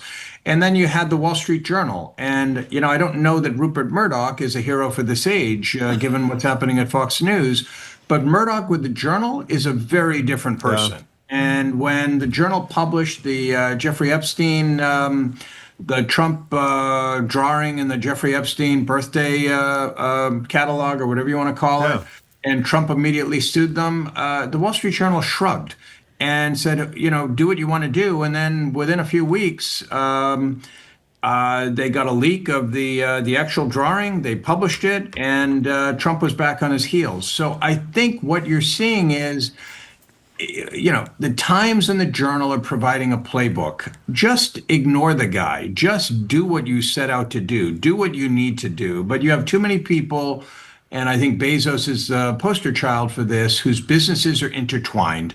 And they need Trump, Bezos, particularly for his rocket company, which is, from everything I understand, is real passion. And so he is buckling under the pressure. I'm curious what you think about the Wall Street Journal. Is it because they have a lot of what we used to call normal Republicans as their subscribers or readers, or why are they? Because they're really, Fox News obviously went back on Trump because they were afraid of losing listeners to Newsmax and stuff. But what's your analysis of the Wall Street Journal? Look, my analysis of Wall Street Journal right now is they're a spectacular news organization. They have a very hot, relatively new editor named Emma Tucker, who I've never met, but she has made them, in sort of the parlance of the industry, an all-day read. You need them in the morning to learn about business that day. You need them through the day because they're breaking all sorts of news. They're constantly breaking news out of the White House, whether it's the Biden White House or the Trump White House, in no small way. With Annie Linsky, White House reporter for them, who used to be with the Globe, Globe. And then they'll have great stories that I would encourage Jim to read on, like how a man can dress for the office and things like that. And they're legitimately interesting stories that cause you to want to read them during the evening. And for whatever reason, Murdoch, as strong as he's been with Fox News falling fully in line with Trump, he is not having any of that at the Wall Street Journal. It's just a great news organization right now. Is indeed. By the way, we had Annie, your former staff person, on the day after she wrote that Biden story where she was being savaged left and right.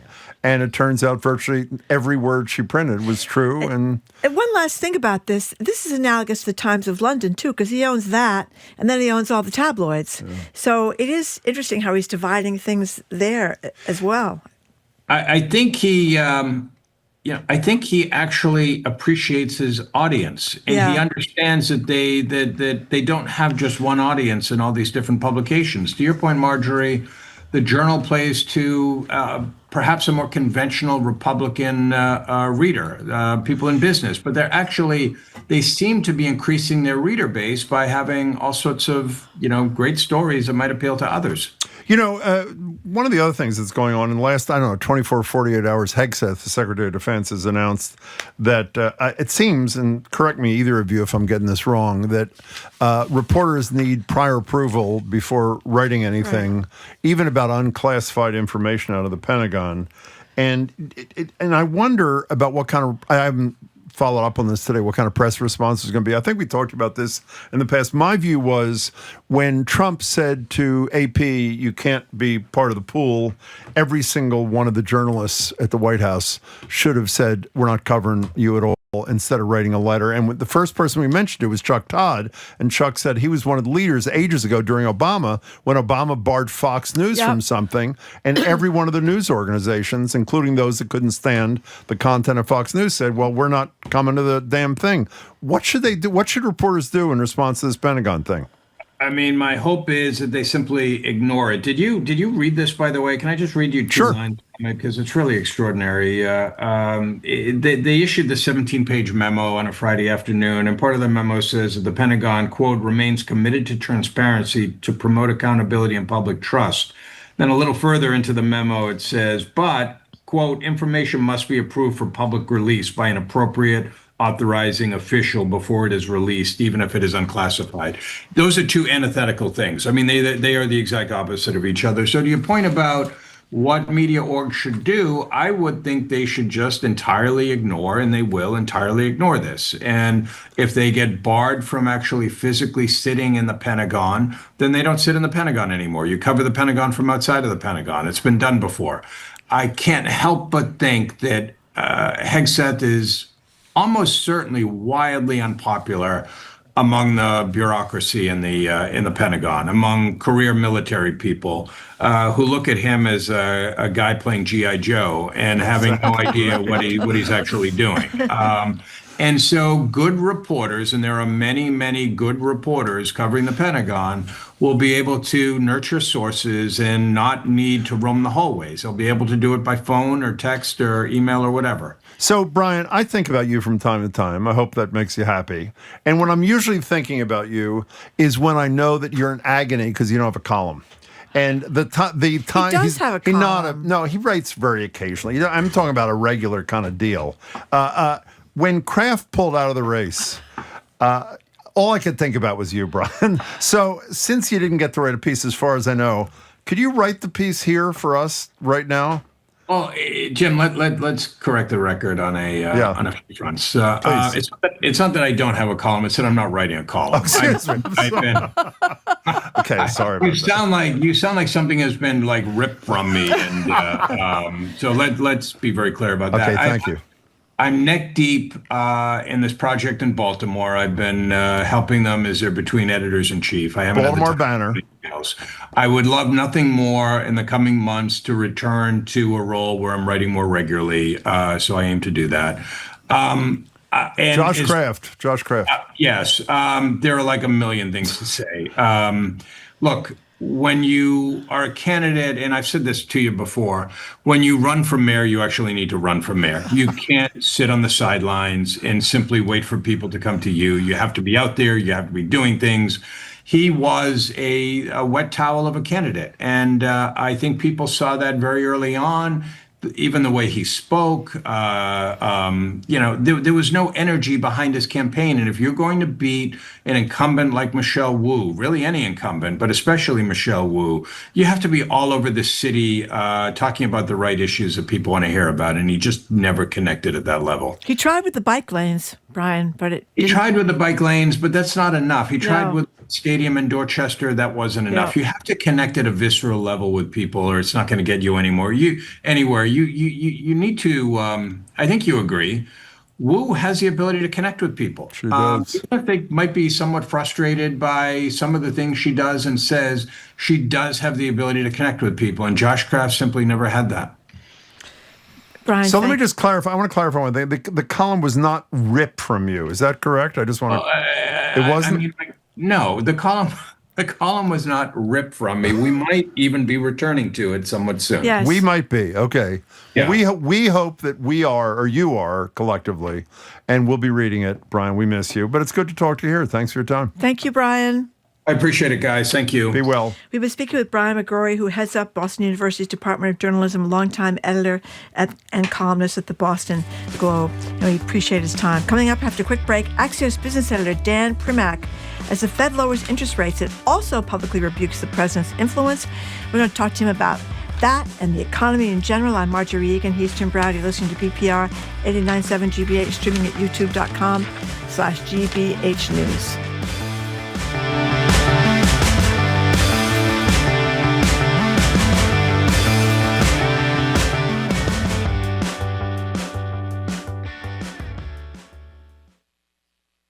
Moments after Charlie Kirk was shot on a Utah campus, graphic videos of his killing spread widely online. Social media rewards this kind of extreme content. People aren't just sharing it, they are making money off of it. They're gaining followers off of it. I'm Elsa Chang. The emotional and political toll of exposure to violent imagery on All Things Considered from NPR News. Today at 4, here on GBH News 89.7. Our programs are made possible thanks to you. And Sony Pictures Classics, presenting Eleanor the Great, a film directed by Scarlett Johansson, starring June Squibb as a 94-year-old woman who tells a tale that begins to take on a life of its own. Only in theaters, starting Friday. And Babson College, where students can learn to lead with impact and become a driving force for change. Babson's graduate virtual open house is on October 8th. Registration at babson.edu/gradopenhouse.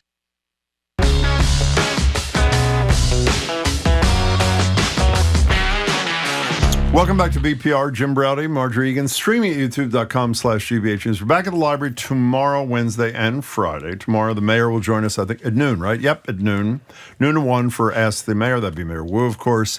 And at 1 o'clock, one of our favorites, the music director of the BSO, Andris Nelson, will join us a week from tomorrow. That's the 30th. The governor will join us for an hour more. Healy at the library. Joined now in Studio 3 by Dan Primack. Dan is a business editor at Axios, author of the daily Axios Pro Rata newsletter. Hey there, Dan. How are you? Good. Thanks for having me. Yeah, thank you very much for coming in. So let's start with big picture. How is the economy?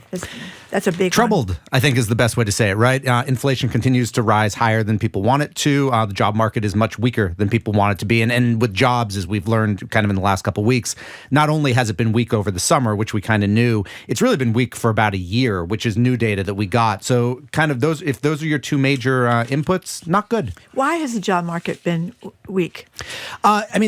in part because people overhired a little bit has been part of it is immigration, right? We have less people coming in. So million fewer, right? Yeah, a lot fewer people, and those people generally come here to work. Those are so far the two main reasons. And then I guess the third, you could say, you've also got government cuts, right? Particularly federal government cuts. You know, the DOGE stuff, which all got talked about back in February, has actually started to finally filter into the data because a lot of those people either fought it in court or, you know, had 6 months until they were actually off the rolls. And a lot of them are looking for jobs and can't find them. Correct. Absolutely. Yeah. Look, the unemployment rate is up. And this is why when you hear about the Fed, that the Fed's a little bit in a no-win situation because it's got these two mandates. It's supposed to care about labor and it's supposed to care about inflation. And if it just cares about inflation, it would raise rates. And if it just cared about labor, it would lower rates.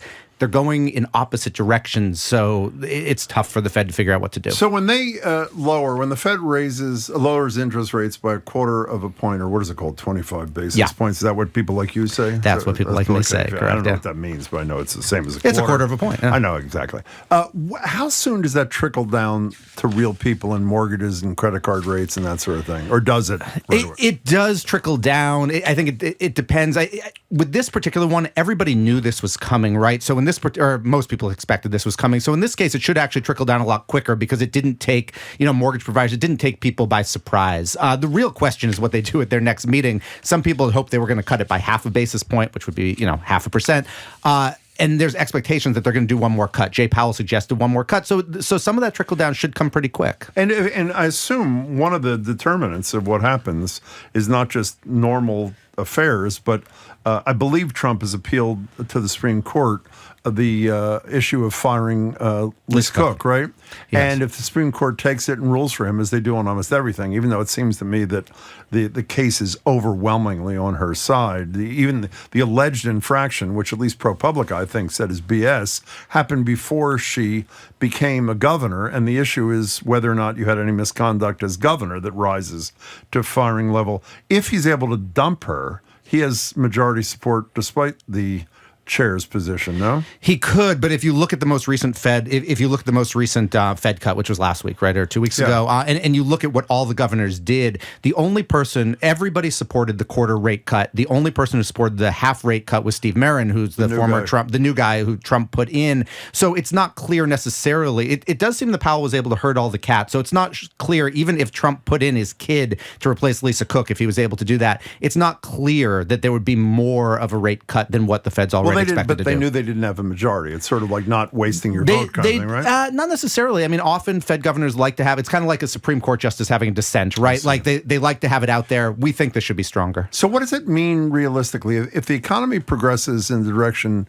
you think it does, it likely will. And obviously I know almost nobody predicts accurately. It's so impossible. What is another rate? They say there could be 2 more rate cuts this year. Yeah. If there's 2 more rate cuts, assumedly another quarter by the end of the year, what's the likely impact of that on real people? I mean, the likely impact should be that not that prices go down, but that the rate of inflation slows, right? The big variable or the unknown in all this, of course, is Trump tariffs, and not what they are today, but what they might be, right? We still don't have a trade deal with China, for example. There's lots of new stuff going on with India. But in general, at least the increase in consumer prices, things like groceries, et cetera, that should slow down or at least be slower than it would otherwise. Our staff just put up a news story about TikTok, which you've written about now, saying that the New York Times is just reporting that China is said to be licensing a copy of TikTok's algorithm that powers the app's feed of short videos to an American investor to oversee the app. In this country, software giant Oracle will oversee data security, and China will not have access to Americans' data.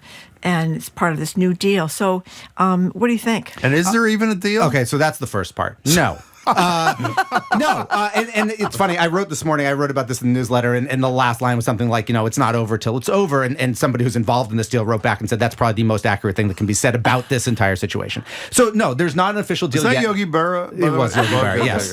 Former catcher of the Yankees about a century Not ago. Yogi Berra who wrote me, because I think he's dead, and that would have been its own story. No, so there's not a finalized deal yet. There is a general framework on this. Now, this issue, there's always been 2 issues, right? There's been 3, I guess. Will China sign off? There's been a financial issue, and the dollars aren't all determined. A senior White House official today told me there is not a price yet that's been settled. Even the investor group that's buying, even though the major investors are determined, the full so-called cap table isn't solved.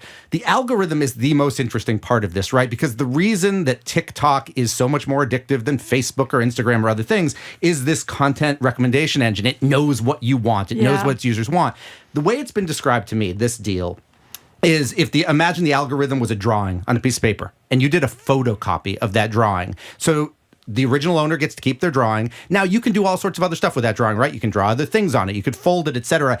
And that is now yours. And the idea here is that they're going to get a duplicate of the algorithm, and then the new U.S. company, TikTok U.S., is going to be able to retrain some of that data on you. It's going to be able to basically play with it and change it in a way that China won't have access to.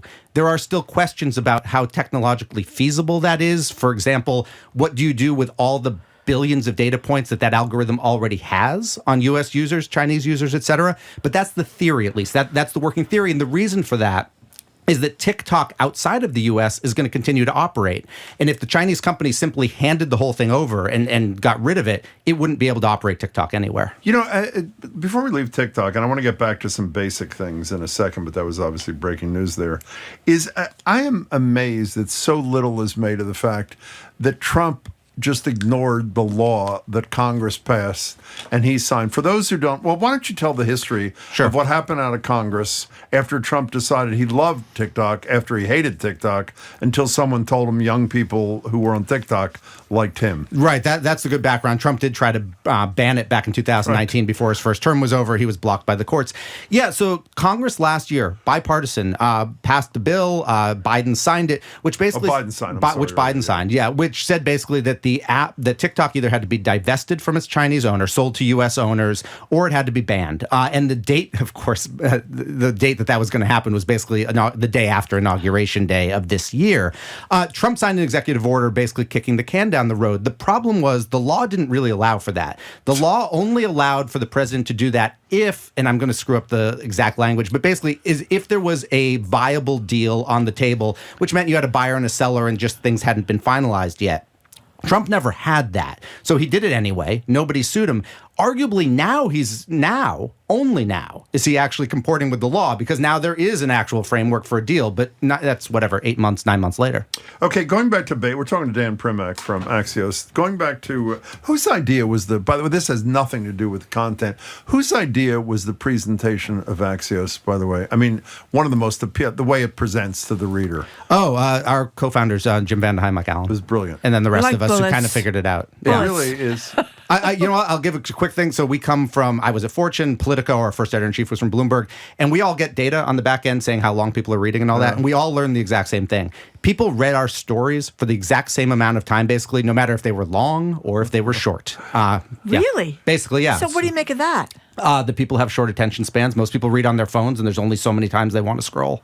But you said they read the stories whether they're long or short. No, but read it for the same amount of time. Oh, I'm sorry. So if it's a traditional story, you get this much out of it, which is very little. But the way they structure it, if you're not reading Axios, you get everything out of it. It's fabulous. Yeah, but that's one of the things I like, yeah. is you have the bullets. If you want to go further, you go further. Correct, yeah. Okay, so getting back to basics, in light of all this indecision, uncertainty about the economy, why I think it was Friday that every single stock market whatever they're called. Indicator. Thank you very much, Marjorie. Was at a record high. Why? Primarily interest rates, right? Because, I mean, interest rates, it means that companies are hopefully going to get larger profits. It's going to be better. They do also believe it's going to be better for the economy in the long term. Stocks and the economy aren't always tied together. And the other thing to note with stocks, particularly right now, when you look at the S&P 500, which is the thing that we for decades have looked at and said, oh, the S&P 500 is a good, avatar for the stock market. It really isn't anymore, because the S&P 500 is dominated by 7 stocks. It's, Facebook, it's Google, a couple others, NVIDIA. It's not a great indicator anymore for what the rest of the market even is doing. Yeah, speaking of Facebook, this is also out of order, but it made me so happy. After the abject humiliation that I hope Mark Zuckerberg felt when he had to lean over to Donald Trump at the White House and say, I'm really sorry, I didn't know what you're going to ask me. Did I say the right thing? Does it get any more humiliating than get caught on a hot mic? Yes, it does. When you introduce a new product last week, what was he doing? The Ray-Ban glass? and it didn't work, and he had to blame it on bad Wi-Fi. And he was wrong about that, too. Of course he would. Tell people what happened at this product release so the other day. they're these smart sunglasses is the best way to put them, where, you put them on and it can tell. It's basically like having a computer in your eyes. And Google tried this years ago. So Zuckerberg does this thing. It was supposed to tell you how to make, I can't remember, some meal. It was supposed to list a recipe. It didn't work. Korean meal. Spicy Korean meal. Zuckerberg blamed on the Wi-Fi. What we learned later, what the company said later, was two things. When they put the video up in this auditorium, there was a couple hundred people who had these glasses on. It triggered all of them simultaneously, which when they had done the test, obviously didn't happen because there was nobody in the auditorium when they ran the test. So for starters, that blew it up. And also, because they were running it on what they call a dev server, basically a development server, which is small. It's not like what Facebook normally runs on. All of those working all at once basically overloaded the server and the entire thing crashed. So does someone, I don't know what kind of manager Zuckerberg is, does someone get fired like a nanosecond after that conference is over? I would think that might have happened, yeah. Okay. So we heard a while ago that when President Trump didn't like the job numbers that came out a few weeks ago, he got rid of the person that was the head of the agency putting together the job numbers. Now we have a new person. So what is Not yet. We have an interim person. Yeah, the new person hasn't been confirmed. Yes, sorry. So what is this going to mean going forward? Are we going to know if the job numbers are real or not? It raises all sorts of questions, right? Although, the job numbers continue to be bad. The most interesting thing probably happened Friday. BLS, which is the Bureau of Labor Statistics, which isn't just job numbers, by the way. That's inflation numbers. It's kind of all sorts of economic data coming from the federal government. They announced that they were going to hold off on certain reports, not the jobs numbers, but certain kind of interim reports on inflation that come out. And they haven't actually explained why yet, which is kind of concerning some people. Again, it's not the actual CPI numbers, which is the monthly inflation, but kind of some back end stuff. And there's just these outstanding questions on why they're holding up. There could be very good reasons for it, right?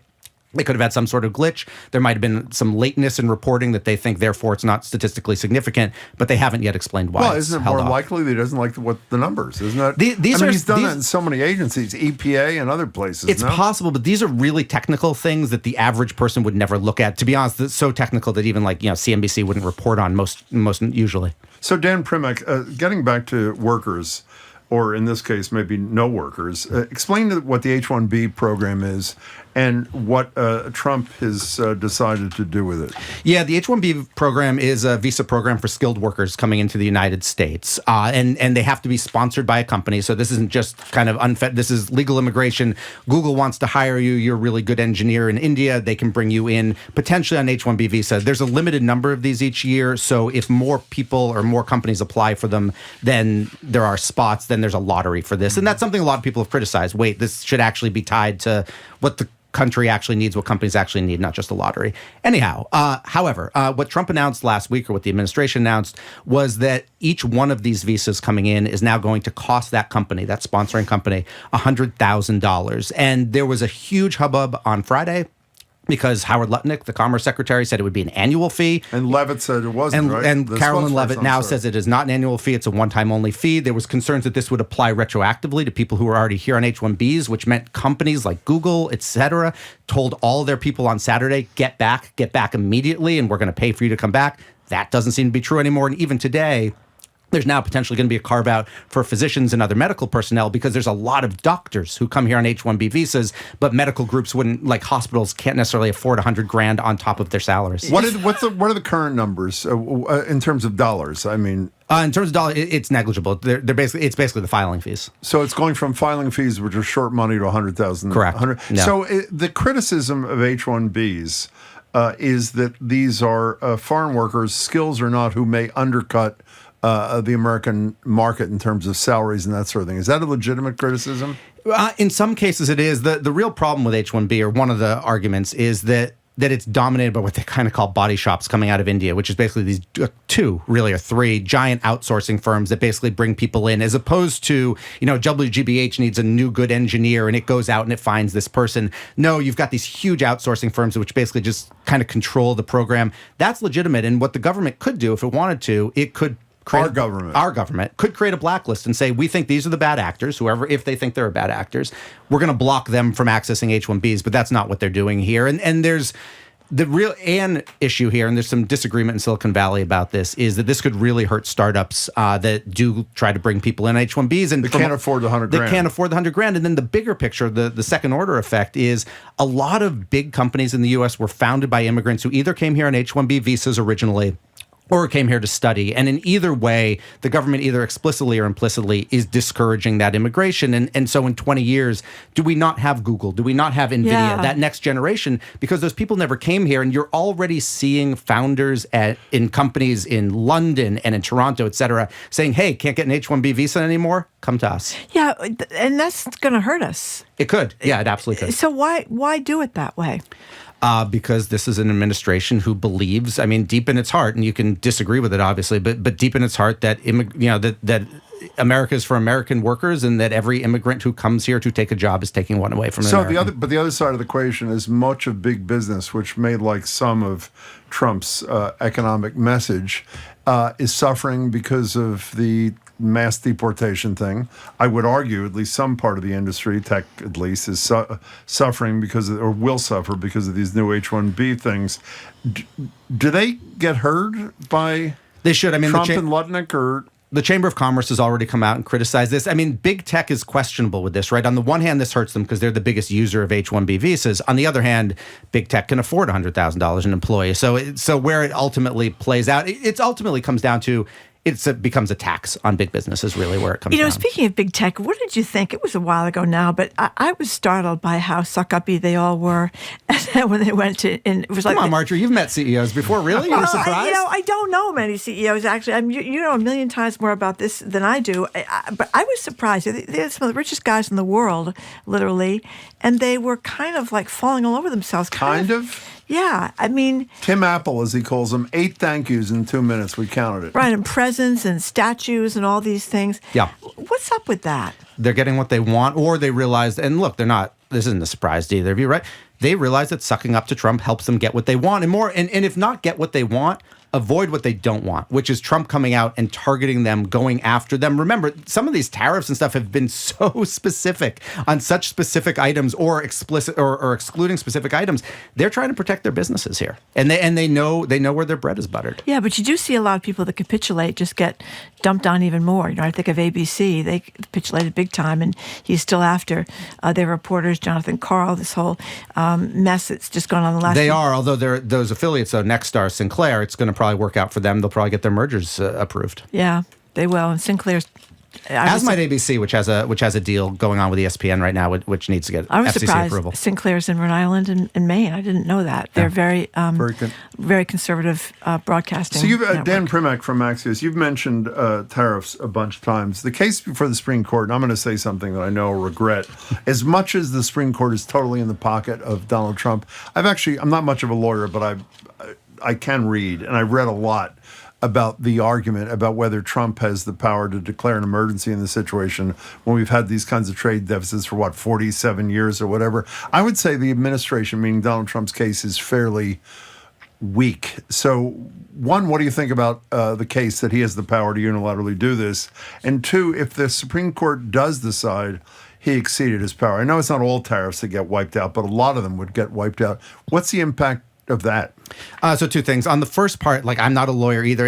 This definitely goes. Well, I am a lawyer. That's you are the a lawyer, sad right? Part, by the way. But this goes to show that so many statutes in the U.S. Code are written when it comes to this sort of stuff. Talk about emergency powers, and that's true for war and other things. Yeah. No one ever really defined emergency, and so what is emergency? Well, if Trump says it's emergency, is it? So there's a big eye of the beholder thing on this, and how the Supreme Court will interpret. If the Supreme Court gets rid of these, you're right. There are a lot of these tariffs, or a lot of tariffs can remain. There's other powers. Howard Lutnick has talked about this a lot. We have power X, power Y. Lutnick's also said, though, there's no plan B for the other tariffs. He said, why would we need one? I mean, because the Supreme Court might say you can't do this. But in the meantime, it would mean two things. One, the U.S. government would actually potentially have to hand back an enormous amount of money, and it's ironic. Lutnick's kid runs his former Wall Street firm. That firm has basically been taking bets that the tariffs are going to get taken off, and it's basically been buying options to make money off of this, which is hilarious. But yeah, so if it doesn't, a lot of Trump's basic economic policy goes out the window, and it is unclear what happens there. If you even look at the big, beautiful bill, a lot of the underlying math is based on that tariff revenue coming in. And does the United States have to return, It would have to return billions of dollars? It would, yes. It would. You know, I have one last... Yeah, because the tariffs would basically be deemed that they were illegal, and thus you have to get the money back. We're going to discuss later the effect of pumpkin spice with all those spices coming in from India, Jim. That's a very good point, Marjorie. I'm glad you brought that up. Okay, so I support those tariffs. I don't like pumpkin spice. I support those. 100% tariffs on pumpkin spice. Screw the say nutmeg. This at 1:30. Nobody likes pumpkin spice. People pretend they do to get in the spirit of the holiday. Trust me on Okay. that. One last thing before you go. Since you write about business, how much did you love the fist fight? Whatever that guy's name is. Bill who runs- Pulte. the Federal Housing Finance, whatever. What was that about? Scott Bessent, it turns out, and I don't know Scott personally, he definitely has a bit of a fighter streak in him, right? Because he and Elon Musk, that's right. 5 months Screaming ago, at each got into other. a screaming, expletive, full, and not only did they In do the it West Wing, right? in the West White Wing House. with the Italian prime minister sitting like 8 feet away from them, like having a meeting with Trump, and just like, and they had to be pulled apart apparently. So Scott Bessent, it turns out, believes in what he believes and gets very angry about things. What were they fighting about? So this one, the fight apparently was about Pulte, who's the housing guy. He's the one who kind of found the documents trying to get Lisa Cook fired from the Fed. Something about going behind his back and talking to Trump about him. It was high school stuff. That's great. Yeah, but I keep reading about how this principal mortgage thing, that a lot of people have done this. They didn't know they were doing it. It was okay to do it. I mean, including members of Bill Pulte's family, allegedly. Yeah, according to members of ProPublica. Including, Cabinet according members. to ProPublica, Yeah. 3 members of the cabinet. 2 principal residences, so you get tax benefits. I know, but it does seem odd. Either one is your house permanently and one isn't. I don't get it. I don't exactly either. I only own one house, so I can't speak to my. I don't have a vacation. I know. Yeah. Horrible. If GBH wants to get me a vacation house somewhere, I will come back and I will provide a detailed explanation. That's right. Hey, Dan Primack, your writing is great, and we love having you. Thanks so much for your time. We have been speaking with Dan Primack, business editor at Axios and author of the daily Axios Pro Rata. It's Pro Rata, right? It is. You got it. Newsletter. Dan, thank you very much. Thank you. Coming up after this quick break, it is time for our so-called Two More Things segment. So cold. Where we shove in our thoughts on 2 more things. I'm Marjorie Egan. He's Jim Browdy. Listening to NPR and 89.7 GBH, streaming at youtube.com/GBH News.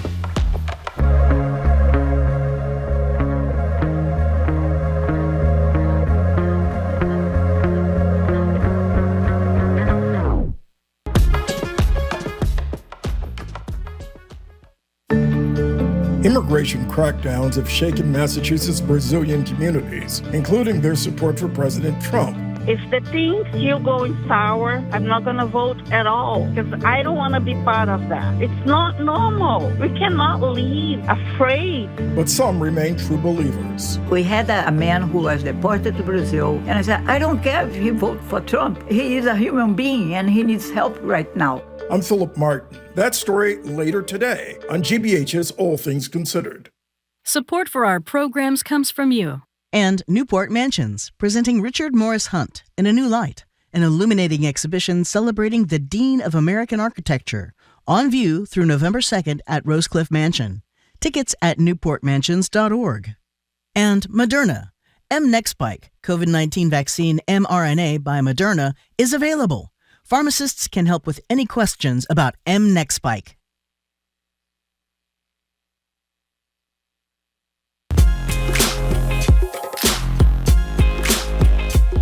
Welcome back to BPR. Marjorie Egan and Jim Browdy, streaming at youtube.com/GBH. I'm laughing because Marjorie always says, okay, coming up are so-called 2 more things. I don't know what so-called means. It is 2 more things. You have one, I have one. Being 2, it ends up being 1, not 2, then we don't have time. Okay, and it's a today we mess. do have enough time. We What's do. yours? Okay, well, this is a story by Sam Brody and James Pindell in the Globe, talking about the Democrats are having a struggle. So they've decided, in some cases anyway, what they need is tough, tattooed people running for office. So they got this guy, Bob Brooks, who's running in the swing district in Pennsylvania.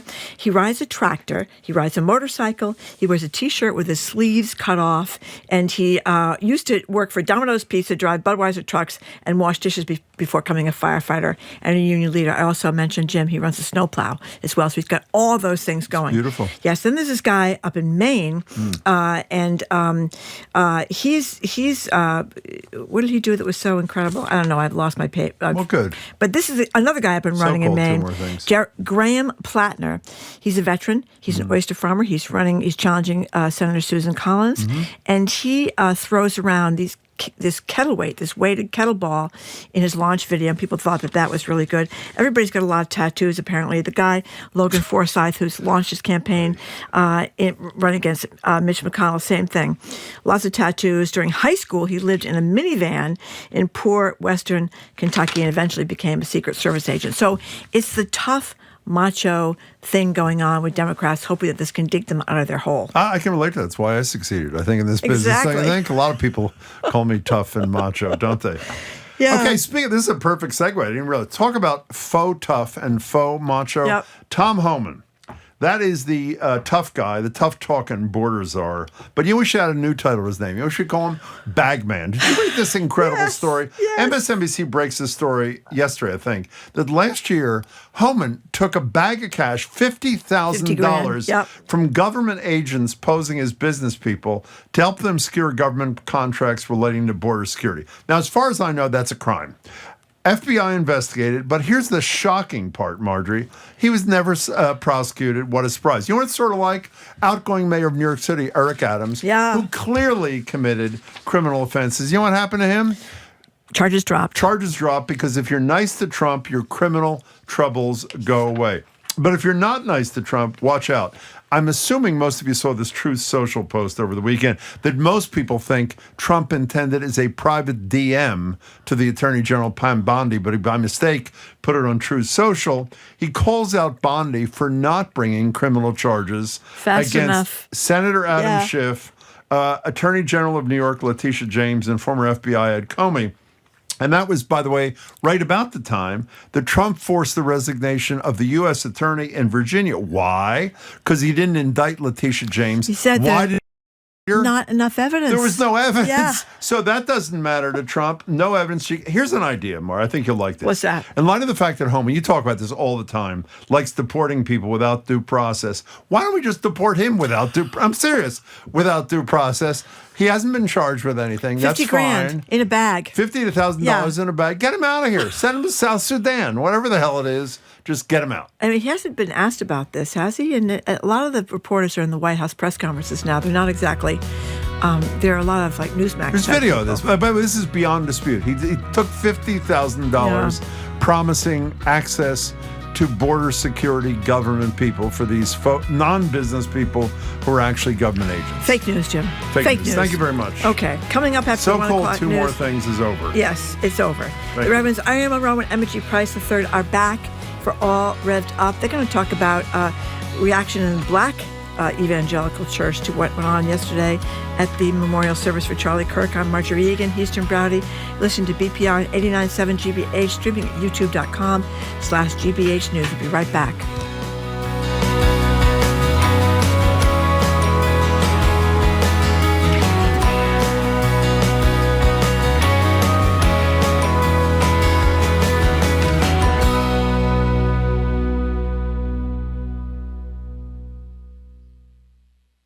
Support GBH and unlock the best of NPR and PBS, all bundled in one. With the GBH Super Bundle, you'll get NPR Plus and GBH Passport. So give a little, get a lot in return. Learn more at gbh.org/superbundle. Support for GBH comes from you. And Cambridge School of Culinary Arts in Porter Square, offering private cooking events for your next team building activity, family reunion, birthday party, or night out. You can learn more at cambridgeculinary.com. And Johnson & Wales University, offering 3-year bachelor's degrees with an emphasis on academic and professional preparation. Learn more at jwu.edu.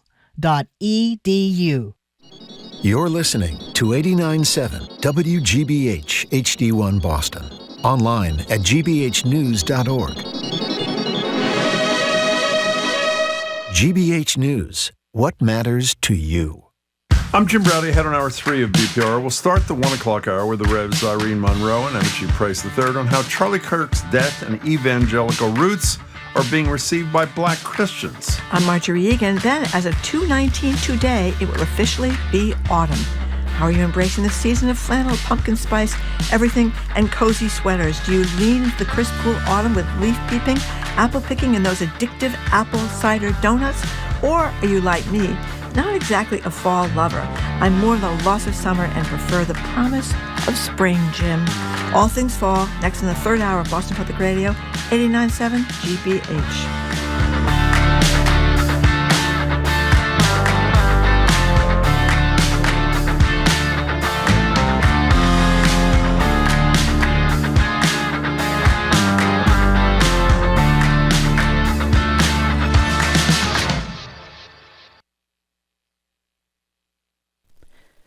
Live from NPR News, I'm Lakshmi Singh.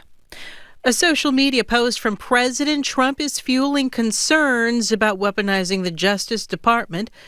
Over the weekend, Trump urged Attorney General Pam Bondi to move quickly to prosecute his political enemies. He named former FBI Director James Comey, Senator Adam Schiff, and New York Attorney General Letitia James. The day before he ousted the federal prosecutor who declined to file charges against Comey and James. NPR's Ryan Lucas has more. Trump talked openly during the 2024 campaign about going after his perceived political enemies if he returned to office. He's never toned that down, but this is arguably the most direct, since he's been back in the White House, that he has urged the Justice Department to use the enormous powers that it has to go after specific people who he doesn't like. You also have him forcing out a U.S. attorney who wasn't doing that. For decades, there's been a norm against this very sort of thing. NPR's Ryan Lucas reporting. The UN Security Council is holding an emergency meeting on Russian incursions into Estonia's airspace. And diplomats are accusing Russia of escalating attacks even as President Trump tries to promote peace. More from NPR's Michelle Kellerman. Estonia called the meeting after reporting that 3 Russian MiG-31 fighter jets violated its airspace last week in a dangerous escalation. Estonia's foreign minister says it was the 4th violation of its airspace this year. British Foreign Secretary Yvette Cooper is accusing Russian President Vladimir Putin of, quote, imperialist warmongering. And to President Putin, I say, your reckless actions risk a direct armed confrontation between NATO and Russia. Russia's ambassador dismissed the Europeans as Russophobes and said they are paranoid. European leaders say Russia has been violating the UN Charter in its war in Ukraine. Michelle Kellerman, NPR News, the United Nations. A new analysis shows many countries are producing more than twice as much in fossil fuels than would be consistent with their climate change goals. NPR's Jeff Brady reports even more coal, oil, and gas production is expected in the coming years. Researchers examined data for the 20 most polluting countries, including China, the U.S., and India. China now expects to reduce coal production more slowly than in a similar report in 2023. The U.S. has pulled back from its climate commitments under the Trump administration. Derek Brockhoff is senior scientist at the nonprofit research group Stockholm Environment Institute. This means that reaching net zero greenhouse gas emissions in the second half of the century will require cutting fossil fuel production and use to the very lowest levels possible. The report comes as countries prepare to meet for the annual UN Climate Conference in November, this year in Brazil. Jeff Brady, NPR News. The Dow is up 68 points. This is NPR. Good afternoon. With the latest from the GBH Newsroom, I'm Henry Santoro. A groundbreaking ceremony was held today for a new emergency medical center in Groton, Mass. The facility, a satellite of UMass Memorial Health, will help reestablish services that were lost when the Neshoba Valley Medical Center in nearby Air was closed last year amid the Steward Healthcare bankruptcy. Groton Fire Chief Arthur Cheek says this new facility won't be comprehensive, but it will help. It's not going to be able to do all of the services that Neshoba was able to provide. It's an emergency facility that can stabilize and, if needed, transfer you to more definitive care. The new center could eventually expand. It's scheduled to be up and running next year. Some Massachusetts lawmakers are pushing for Cape Cod to adopt a county-wide luxury real estate transfer fee option. CapeCod.com reports that a special meeting last week with Cape and Island Senator Julian Sear and Plymouth and Barnstable Senator Dylan Fernandez backed the idea potentially adding a fee to luxury home sales to provide funding for affordable housing projects. Assembly members say 3% fees in towns like Provincetown and Eastham could go a long way towards helping regional housing. However, the measure would require a home rule petition with state lawmakers as well as setting up local housing funds through county ordinance. A follow-up meeting is scheduled for this coming Wednesday that will allow residents to voice their opinions on this matter. 70 degrees outside our studios in Brighton. This is GBH News. Support for NPR comes from NPR stations. Other contributors include Progressive Insurance. Progressive is looking for dedicated and forward-thinking individuals to join their growing team. More information, including application, at progressive.com/careers.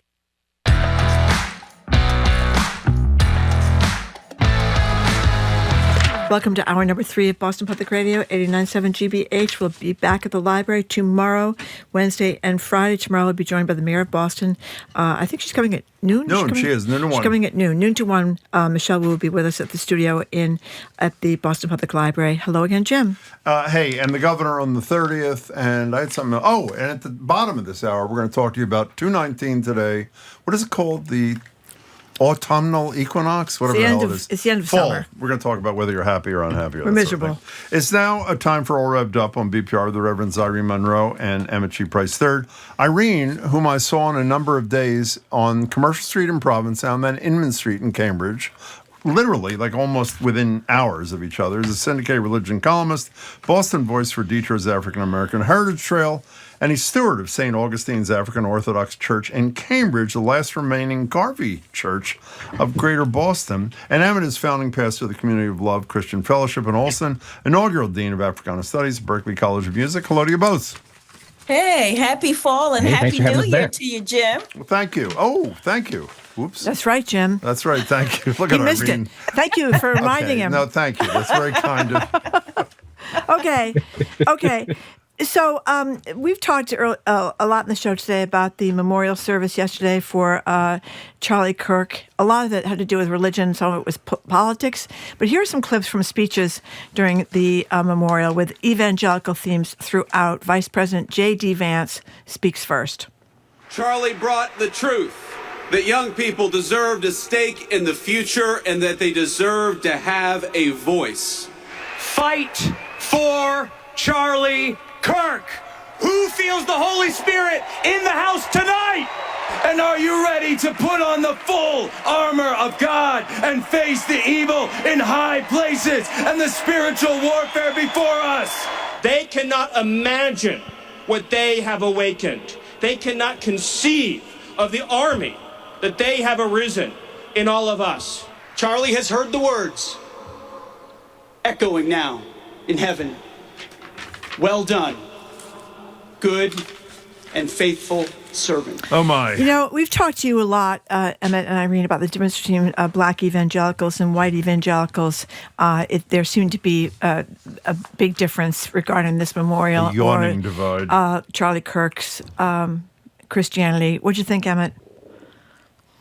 Well, you know, I didn't watch this. I knew that. I knew that. I said to Marjorie he wouldn't. Go ahead. And you but you know about you it. can't watch football either, so you got a limited menu. But go ahead.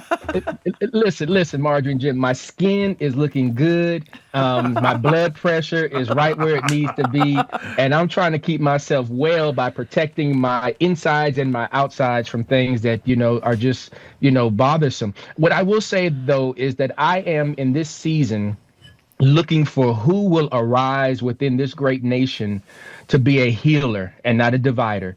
Who will arise to be one who can avail opportunities for different people, different positions, different beliefs, different situations, different articulations to both coexist and be real, but also try to find an opportunity for us to reclaim the aspiration of this great nation to be united. And when I hear conversation like this, and you know, my heart goes out to the Kirk family, to his widow, to his children, and to loved ones. But when I hear this kind of rhetoric, it doesn't do anything for the nation. It does something. I don't know what they're trying to win, but it doesn't do anything for the nation. Okay, so before Irene responds, I said to Marjorie, if I had time, I would go on DraftKings this morning and bet that Emmett had not watched and that Irene had. Would I win my bet? I won on both. Go ahead, Absolutely. Irene. Absolutely. Not only did I watch it, I watched football and ended the evening by watching Earth, Wind, and Fire. So there you have it here. So I've had to preach on this and talk on this, and when Emmett said, who will be the healers, and I'm always saying we are the healers and the leaders that we're looking for. We are those people. But I have to put Charlie Kirk in context. So we understand him as a provocateur. We understand him as a divisive figure. He inflamed more than he informed here. And I understand that we all disavow violence, but an attack on free speech really is an attack on us all, because it really, in my opinion, diminished the public sphere for bipartisan discussion here. So, and we've seen people fall off, lose their jobs or leave because of this Charlie Kirk thing. But when I look at this so much as a teaching moment here, and the reason why I see this, as a teaching moment is because if you look at him within the context of the university context, is that the university is a marketplace of ideas. It's a wide range of perspectives and viewpoints, that allow people to compete. Now, many of them are unwelcome, offensive, and I disagree with them, particularly as a Black woman that, who is queer, it's objectionable. But one of the things that I had to look back at is that, and he's so countered, really, I have to say, not only to my Christian upbringing, but the whole thing of social justice. But I had to look back at abrasive speech. Because my point is that we know this. You can kill the messenger, but you don't kill the ethos of the speech here. So I go back to 1960s here of Malcolm X, and this is really before his pilgrimage to Mecca and before he left the Nation of Islam and became a Sunni Muslim, which was more inclusive and a universal lens of brotherhood. But in 1963, Columbia University invited Malcolm X to speak. We all knew who he was, how he spoke. He gives, and he even talked about theology. And I'm not castigating Malcolm, and I am in no way equating Charlie Kirk to Malcolm. But I just want us to look back for a moment. Malcolm had a theology of what was called white devil's doctrine, meaning that, white people were the devil. But it wasn't until that transformational moment that he changed his viewpoint. I want to give you but this is the problem when you conflate church and state. I want to give you another example. Is Jeremiah Wright, the preacher for Obama. Listen, Jeremiah Wright, like Malcolm, speak to a particular demographic group of people. A lot of us would say you've taken Malcolm as well as Jeremiah Wright out of context, but it's not to ignore the stuff was inflammatory. Even go back further, I think of George Wallace, and this is the part where I think of Charlie Kirk. George Wallace didn't change his tune. He was shot. Thank God he changed his tune. He changed his tune about the very people he was castigating. They took care of him. He saw them. So my point about this is that when you use violence and when you don't invite controversial speakers to universities, you miss the opportunity to not only change hearts, but to be educated. So that's just how I felt about it. Yeah, by the way, with the free speech thing, I just want to comment on what you said. A lot of people know that some others have been fired or disciplined. Also, while Charlie Kirk was alive, you mentioned this the other day, the professor's watch list that was put out by Turning Point, Marjorie. Yes. And which led to some very bad outcomes. And that was a Turning Point project, was it not? Mm-hmm. Which led to some very bad outcomes. The guy who's getting a ton of play as Representative Emmett, and you'll tell me if it's fair or not, of Black Christians' response to the death of Charlie Kirk and how he lived his life is Reverend Howard John Wesley. And he's a senior pastor at the Alfred Street Baptist Church, I think in Virginia. Is it in Virginia? I think it's in Alexandria, Virginia. Alexandria. Mm-hmm. Yeah. Here's a little piece of his sermon on September 14th. Charlie Kirk did not deserve to be assassinated. But I'm overwhelmed seeing the flags of the United States of America at half-staff, calling this nation to honor and venerate a man who was an unapologetic racist and spent all of his life sowing seeds of division and hate into this land. How representative do you think he is of black Christians, what the Reverend said there, Emmett? I think, Pastor Howard John Wesley is on the money. I think he speaks truth to power in the positionality of the culture of black people. When Irene talked about Malcolm X, who was assassinated, I do not believe that the flags in the nation were half-staff. Right. I'm not even sure that the flags of the nation were half-staff when Dr. Martin Luther King Jr. was assassinated. So the notion of creating a martyr out of Charlie Kirk and making him somebody who not only the president of the United States, but also the vice president of the United States attended the funeral service. Now, we all know protocol is that they're never together, right? For the protection of the sanctity of the executive office. So for both of them to be there, I think Howard John, who, of course, has some roots here in Massachusetts, was formerly at the St. John Congregational Church in Springfield, Massachusetts, before he went to Alfred Street. I think he has his thumb on the pulse, and I know that folks who are mourning and grieving the passing of Charlie Kirk cannot hear that in a way where it is, it speaks to the hearts of other people who can. Yeah. By the way, Lyndon Johnson did lower the flags to half-staff after following Dr. King's assassination. I was going to say that. I clearly wasn't there. Okay. Okay, but I was. But the point is here. I agree with you, Emmett. The moment of bringing America together was when Charlie Kirk's wife got up and spoke, because it was heartfelt, because not only do you feel for this divided moment, you even feel for the assailant and the family, and just what it means to be at this turning point where we can't be in a public space and disagree. I thought that was wonderful.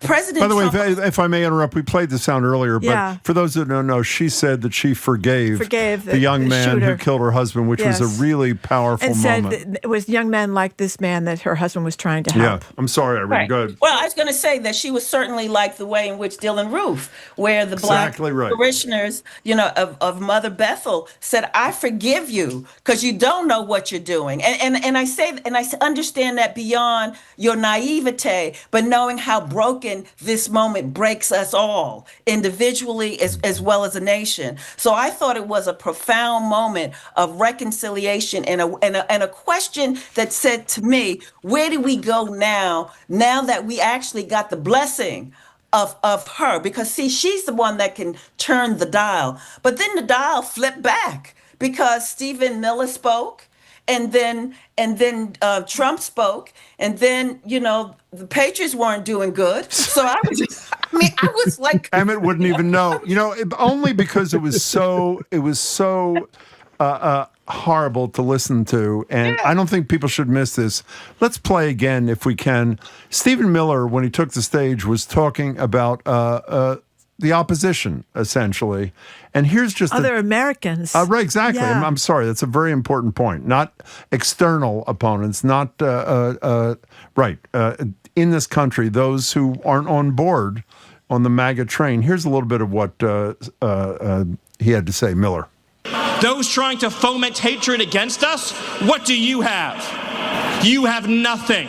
You are nothing. You are wickedness, you are jealousy, you are envy, you are hatred. You are nothing. You can build nothing. You can produce nothing.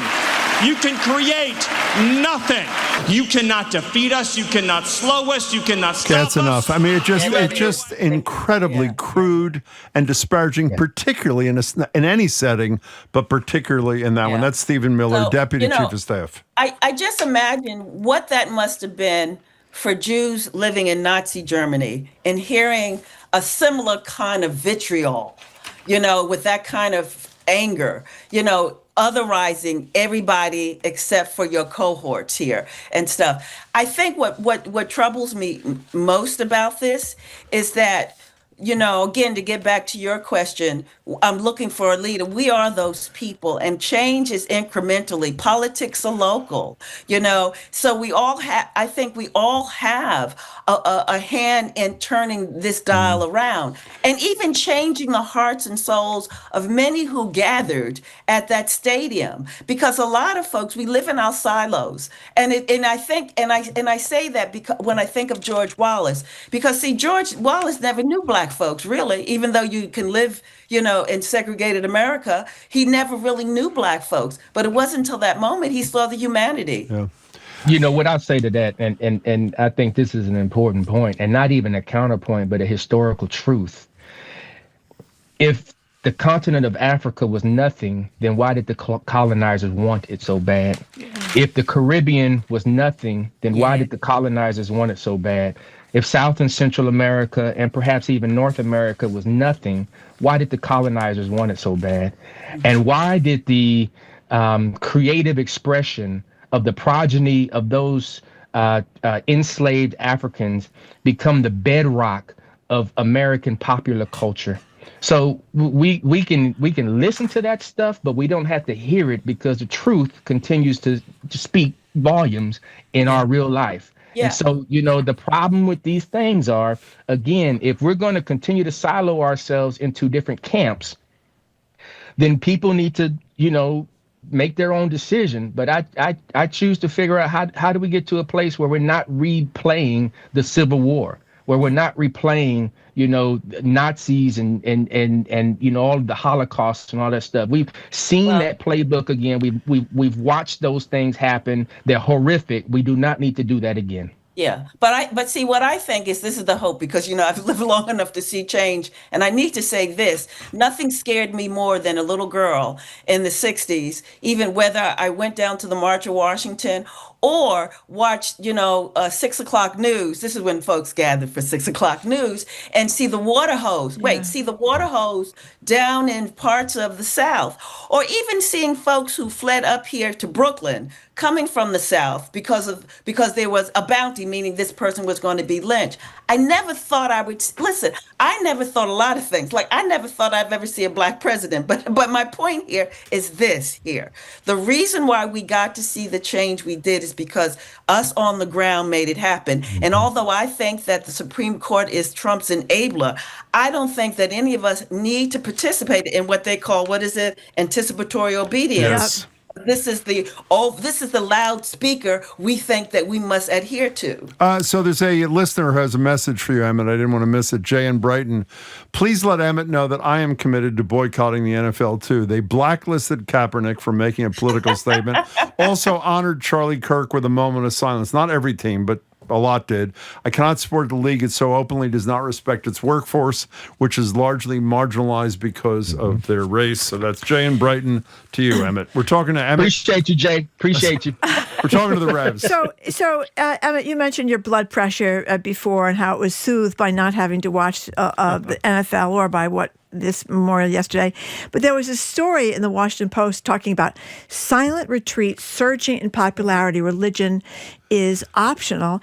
And it may have a lot to do with a lot of people's blood pressure needing to be quieted, but going off in nature to some monastery. What'd you make of this? Whoa. Before you answer, Emmett, who in this room has been to silent retreats?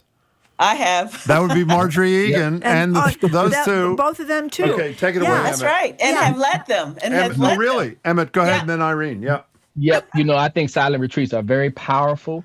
But in this moment, and this is not an either or, in this moment, I think we need to find people who are willing to talk, people who are willing to discuss, even debate. We need to get back to the organic nature of what human connection is. And how do we try to, find focusing on our differences. But silent retreats are very important. Don't get me wrong. Yeah, but I got to say this here. Silent retreats are wonderful. I've done it at Kripalu, that is in Stockbridge, Massachusetts, and Omega Institute, which is in Rhinebeck, New York here. But you can have urban monasticism, and and how that works is like, for instance, you have the Society of St. John the Evangelist. This is a monastery literally on Memorial Drive in Cambridge, and I go in there just about daily when I'm doing my Fitbit walks to have a moment of silent prayer. They also have services that they conduct. I think that we got to realize that what made the civil rights movement work, or make anyone work, is that you need reparative grace, but reparative healing and silence. And it's only in those moments of silence, because Jesus went into the desert for 40 days and 40 nights because he needed a silent retreat to understand that once he come out of the wilderness, he can face this world. Can you explain briefly what a silent retreat is, though, Marjorie, that you go? Yeah, nobody talks. For days. For days. And what's great is when you have the meals, you don't have to make baloney small talk with people. Everybody just sits there, or you don't even have to make eye contact in the hallways. I think that they're great. Yeah, I think they're great. So what does that do for you, if I may ask? I don't mean to... It does a lot for my blood pressure. Does a lot for my blood pressure. And it's just, I think it's a wonderful thing to get in the quiet. And usually they're in pretty places where, the place itself is quiet and pretty, or the nature's You hear really the birds. Pretty. Yeah. You hear the babbling brook. You hear the music of silence. There's something just in that moment. You say, now look at that. Yeah. Hey, Jim, I'm gonna make a joke, and this is only a joke. Yeah. Watch yourself. Clearly, Marjorie and Irene have not had dinner with 20-something-year-old children because they're sitting on their phones during the meal, and it's nothing like it's like a silent retreat. That's a very good point. That's a very good point. Yeah. So before you go away, there's a thing that 97% of people in this country consider their pet to be a member of their house. And 51, I think, percent consider their pet to be as important a, quote, family member as a human family member. And there's a dispute in the, I guess, religious world as to what happens to non-human animals when they die. And so, starting with Emmett, what is the conventional wisdom on what happens to your dog or cat or ferret or whatever? I'm serious. Well, I used to be a theology professor, and I'm not anymore.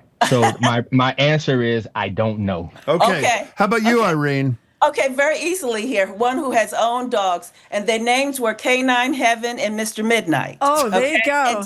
And Jim, you've seen Mr. Midnight. I have. But in any event, when Heaven died up here, and when I was doing my master's at Union Theological Seminary, there was a Facebook you had, and her face would be there before my face. That this is what heaven looks like. But my point about this. Oh, that's a good one. I got that. Go ahead. Thank you. Yeah, but my point about that is that one of the things we ask ourselves is, will we see them again? When Heaven died, I had to take her to Angel Hospital here in JP. And the point was, I had to go to bereavement counseling. But out of bereavement counseling, what I did was, because I was one of the ministers at Old Cambridge Baptist Church, I had a blessing of the animals. And let me tell you what, people who had animals, people who were thinking about animals, people whose animals died, it healed them in a way of collective mourning and grieving and celebration in a time that we wasn't as enlightened that we are today about how important our four-legged babies are to ourselves. I love that. So I hope, so when I die, I have their ashes now. I have all three of them. We're going to all be buried together, along with Thea, okay? Is she signed off on this, by the way, or not? No, but she had no choice. It doesn't matter. Hey, you right. two, we got to go. The Revs, great to see you both. Thanks for your time today. Appreciate it. Thank you very much.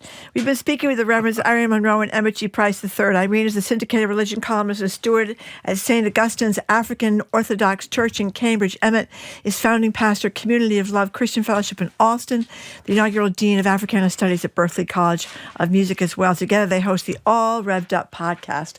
Thanks for the two of them as usual. Coming up after the quick break, we'll open the lines around the start of autumn. The equinox hits at 2:19. Yep. 2:19 today. Just a little while, Jim. How are you making the turn of the seasons, embracing everything about fall or resisting letting go of summer as long as possible? Jim, it is time to stop wearing the cargo shorts. Cargo, not Corgo. Corgo, whatever they are. Get rid of them. That would be my advice. I'm Marjorie Egan. He's Jim Browdy. Listen to BPR on 89.7 GBH, streaming at youtube.com/GBH News.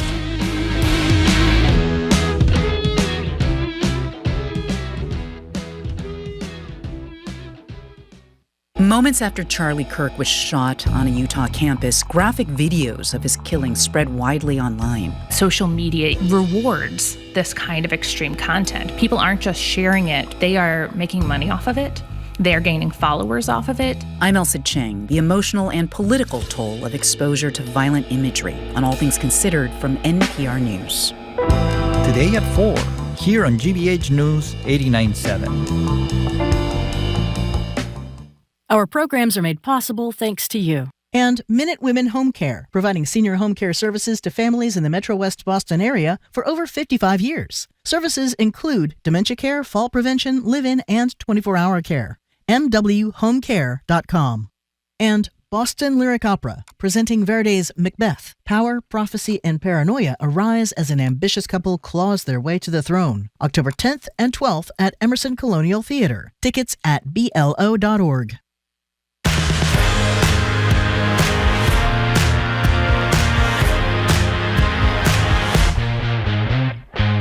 Welcome back to BPR. Marjorie Egan and Jim Browder. We're streaming at youtube.com/GBH News. Back at the library tomorrow, Wednesday and Friday. Tomorrow at noon for an hour, Mayor Wu joins us for, obviously, Ask the Mayor. She'll be followed immediately by Andris Nelson, who is music director of the BSO.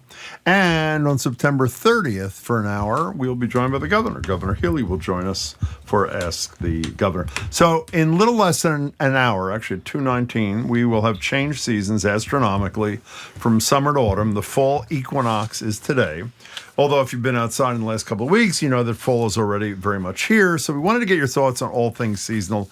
How are you marking the change of seasons? Ignoring the fact that tomorrow night may be a good beach day, what do you love or not love about these cooler months, days where the sun hangs lower in the sky, mornings maybe are crisp and cool, and some say it's beautiful, the nights are filled with stars and peepers. Anyone who knows me knows I'm just here for the apple cider donuts, which I really love. They really Everything are good. else about fall, not for me. But some people, I think I didn't know that. What? That you're not into fall. What are you talking about? You know what comes after fall?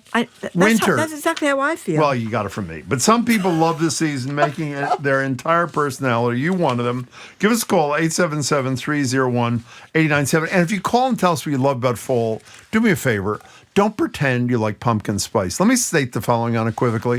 You know how many people like pumpkin spice, Marjorie? I don't know, Nobody. Jim. Nobody likes okay. pumpkin spice. It's just a thing that people do so they feel like they belong. And if you're lamenting the end of summer, tell us what you're doing to sort of keep it going, or I don't know, whatever it is. 877-301-8970. So apparently Marjorie stole my thought of many years, which is the problem with fall is winter follows. That's right. Other than that, where are you on fall? Well, I'd like to point out that if you like pumpkin spice, you're in big trouble because India's got those huge tariffs now. And cinnamon, I thought you were making that up. Cinnamon, nutmeg, and cloves come from India. Oh, and it's 50% tariffs, isn't it? So that could be very difficult That's a for problem. people. That Anthony Bourdain, the late great Anthony Bourdain, hated pumpkin spice too. And John Remember Oliver. the day that he was on our show on Greater Boston? How exciting was that? Oh, that was a big thrill. The people really loved it. They could rush down to the library to see him.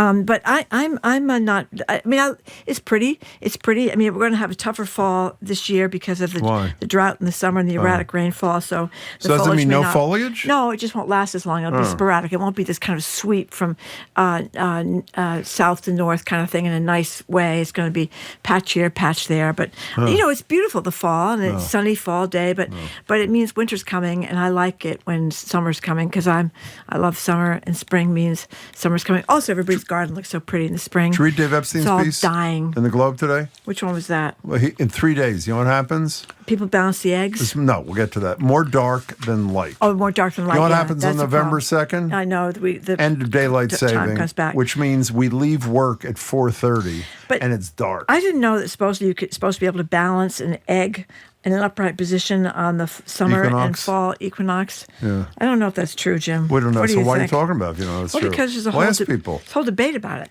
Supposedly if you get the egg yolk is centered in the middle of the shell. How do you know if it's centered in the middle of the shell? Well, you don't. Well, That's then how do you problem. know? Oh, I see. But some people think it's just an old wives' tale. No gravitational pull during that would help an egg balance. But maybe some of our listeners have had a different experience balancing their eggs on this day. 877-301-8970. How do you feel about the fall? Are you upset about the fall? Do you love the fall? Do you not like do you like the cool weather instead of the hot, humid weather? No. And are you a pumpkin spice fan? No one is a pumpkin spice fan. Well, apparently do you know it's one person who likes everywhere. pumpkin spice? I didn't say people don't consume it. They have pumpkin spice protein shakes, ridiculous. Pumpkin spice dipped waffle cones, doubly ridiculous. Pumpkin spice spreadable cheese. Oh my God, that's awful. Pumpkin spice yogurt, almonds, graham cracker, goldfish, spice fig bars. Did you know all this? I don't like pumpkin spice, and I repeat, I don't think pumpkin everybody else spice does. bacon.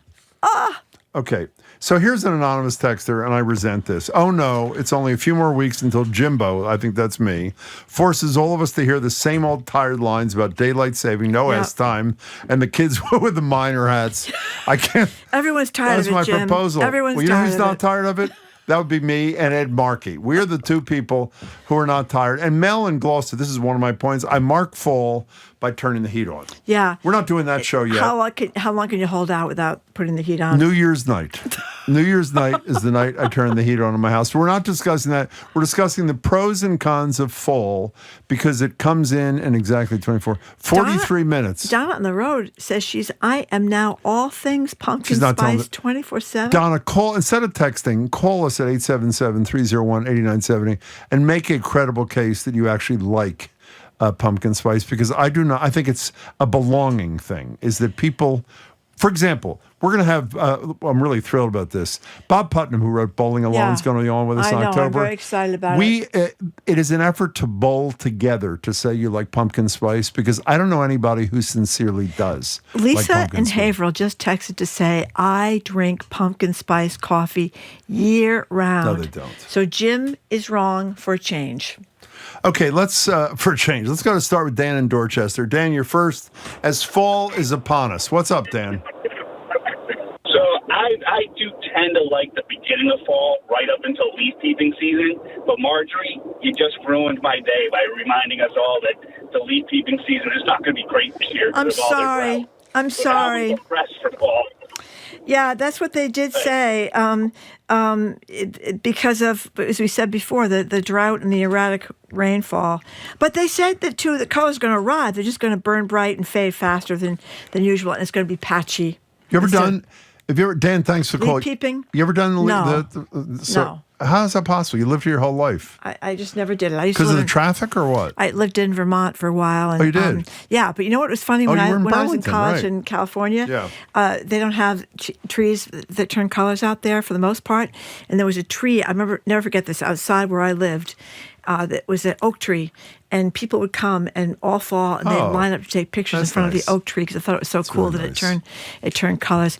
I mean, we are lucky here because fall is not very much fun in places like California where they have those eucalyptus trees. Why don't you read that anonymous text? That's actually a lot. Even though I don't agree with it, it's a beautiful text. I try to focus on things in the fall which bring joy, like the color of trees and watching the BPR radio host being extracted from a Fenway seat during a playoff game. By the way, it's not plural. It's not plural radio hosts. It's one fun radio host. Yeah, I was not extracted, but I tried to do what I could. I was extracted. To help Jim. I was. With the Crisco oil and get him out of that seat. Do you remember? I had to take the seat with me. They couldn't do anything. I was walking home, seat on my ass. I'm allowed to say yes on the radio? You just did. By the way, here, as the temperature dips below 50, it's officially sweater weather. You know that one? Sweater weather. It's as captured in this classic SNL sketch. This is Amy Poehler and the great Maya Rudolph. Here it is. Well, you know what? At least the weather's turned. Oh, sweater weather. Sweater weather. Sweater weather. Oh, God, I was... Finally, sweater weather. Sweater weather. It's about time. It's about time. Sweater weather. Sweater weather. Finally, sweater weather. Sweater weather. Sweater weather. By the way, Amy Poehler is the second host when SNL is back in the air for the fall. She's when are they hosting the coming second back? show. I think October. I wonder if they're going to be silenced.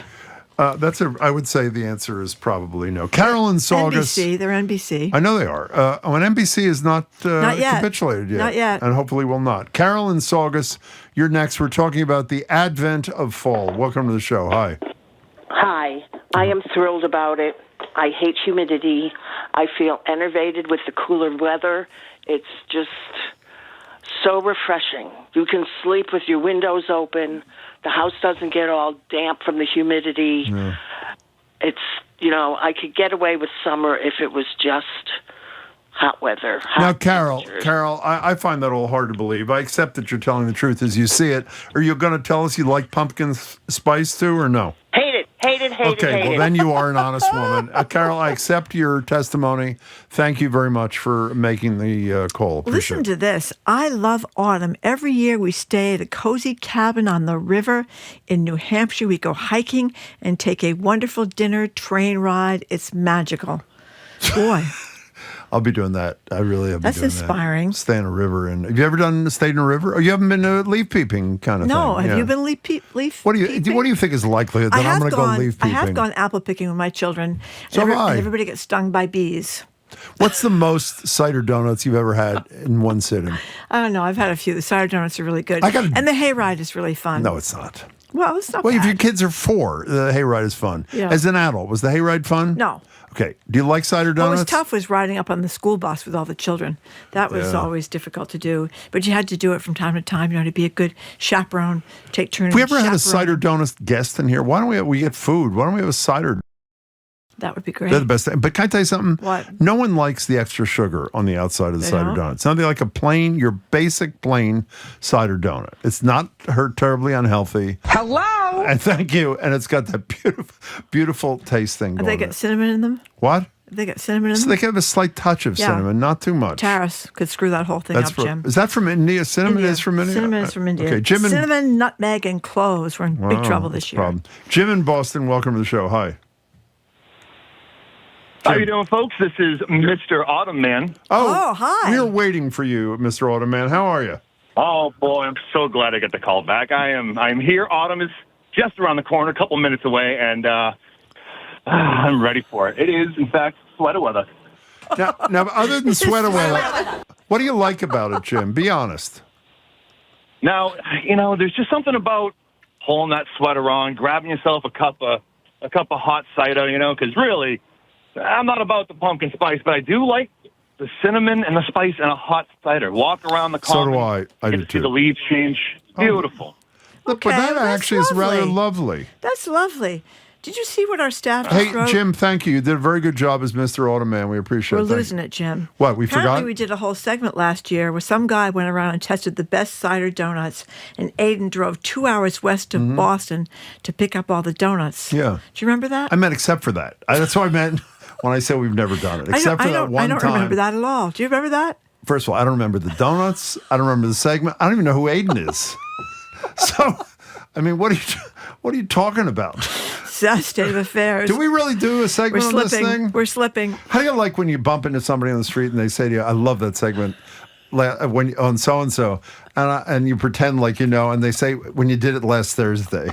I mean, that really is a problem, don't you think? Like I said, we're in trouble. Slippery slope. We're clinging to a slippery pole here. Okay, fine. Kate from New Bedford, thank you for calling. Kate, hi. Oh, my goodness. Can you hear me? Yes. Oh, I've been waiting for you. I'm late for work. Oh. I just wanted to say, my astrological sign is a Virgo, which is the harvest season. This is just ending. Today starts Marbon, which is a pagan festival. It is? It's all about the bounty of the harvest. Oh. And we're going to be bringing in a lot of the things that we started to sow earlier this summer. And to answer you, Jim, I don't like pumpkin spice. I'm all about apple cider and maple. Now, I know you're late for work, so I'll be brief. Are you as happy as you sound like you are about the season? You are, right? Well, for the most part, when I'm in a good mood, yeah. Oh, you are in a good mood right now. Good luck at work, Kate. Thanks for waiting for us. I gotta go too, and I'm the first time I've ever talked to you guys. Well, we're thrilled that you did it. How you doing, first-time caller? Well, you're an excellent first-time caller. We hope you're a second-time caller soon, Kate. Thank you for doing that. We appreciate it. Now, listen to this. Pumpkin spice is the candy corn of coffee drinks. I totally agree with that. That's a great candy line. corn. By the way, beyond candy corn tasting absolutely horrible, we'll do that come Halloween. The texture, we have a whole routine, and the consistency. Stuck in the seat, daylight saving, whatever. I mean, we're predictable. Candy corn. Yeah, we're nice people. One of us is anyway.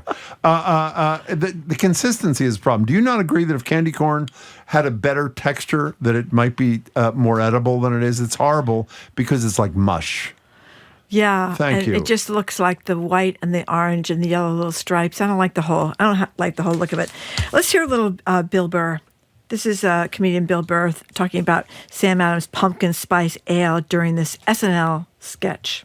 Sam Adams has brewed its signature beers in the heart of Boston since 1984. So who better to try out our new Jacko Pumpkin Boston Ale than real Bostonians? You know, it's got that great Sam Adams taste, but the pumpkin flavor really kicks it up a notch. I love Sam Oktoberfest, but I think this might even be better. Jesus Christ. What is that? It's Bill Burr spitting out the pumpkin spice. It's actually pretty That was funny. pretty good. Sort Not of as a good as visual Sweater Weather, but it was still good. Sweater Weather. So Amy is texting saying, I gave you the idea for the toasted apple cider ice cream sandwiches last year. Remember that? No. Okay, I'm sorry, Amy. We don't remember yesterday. Let's face it. Even though I like it, oops, it disappeared. She had more to say, but she's oh no, there it is. Even though I like apple cider donuts, I'm not ready for fall. No way, no mums, no pumpkins, no falling leaves. And by the way, for those who are worried that we're well into the segment and Marjorie has not yet talked about her neighbors carving her pumpkins without permission, we will get to that right around Halloween. That's right. They've moved now. They're in California. Here's what Nicole says, which is really, this is a hard one to counter, Nicole, our colleague. The beginning of fall is giving hygge. You remember? Hygge. You know, could Julianne say it again? Hygge. Thank you. Hygge. What is hygge? You Spain. You know all about Hygge. hygge. Is this Nordic thing, or Sweden, or some place like that? Scandinavian country, it's one like of them. a cozy, comforting thing that you engage in, which apparently... Yeah, you're in your house, you're under a warm blanket with your slippers on, and your you're feet experiencing up. hygge. Hygge. No, it's not hygge, it's hygge. Hygge. Say it. No, it's not. Hygge. One more time. Can we hear hygge? Exactly. Thank you. Hygge. Okay, fine. Okay, I think Nicole is right. That's what it is. 877 Charlotte in the car. 301-8970. Hi, Charlotte. Hey there, Jim. I'm also not a fan of pumpkin spice. I just wanted to say I'm not a fan of apple cider donuts either. And as far as I understand, it's kind of all the same thing. Isn't it just cinnamon and sugar? No, but I guess I don't understand why you like one so much and not the other. Let me make my case and see if this moves you. Marjorie, correct me if I'm wrong. Pumpkin spice is an artificial creation, right? I don't know. I've never had it. A cider donut is like a real thing. It's got it's got the taste of It's got the taste of real cider in a real donut, Charlotte. That doesn't convince you? No? Apparently not. Is there real cider in it? And isn't it just the spices in cider that are in, pumpkin spice goldfish? Marjorie knows this to be true. I have made in my life tens of thousands of cider donuts from scratch, and I always make them directly from apple cider. So that's your answer, Charlotte. It's an excellent question, but I think I disposed of it quite beautifully. Thank you. A couple of texts here. When it gets cooler and the leaves start to change, I reach for my wool dickie. Okay, it's funny. That's not funny. Dickie. No, we know how to pronounce dickie. Thank you. Now, someone you know who loves sugar on the outside of their cider donuts? Okay, no, I don't like cider. I don't Harriet like Heineman okay, loves. It's fine. Patrick from Canton. Okay, fine. Thank Pumpkin you, Patrick. spice, according to our staff, is made of ground cinnamon, nutmeg, ground ginger, ground cloves, and sometimes allspice. That's right. So I guess that's Sounds not fair horrible. that I said to Charlotte it was phony. It's not phony, but it's not a natural creation. A cider is a natural Do you agree with that? I don't know. A cider comes from apples, I guess. I don't really know. Wait a second. What did you just say? Comes from apples.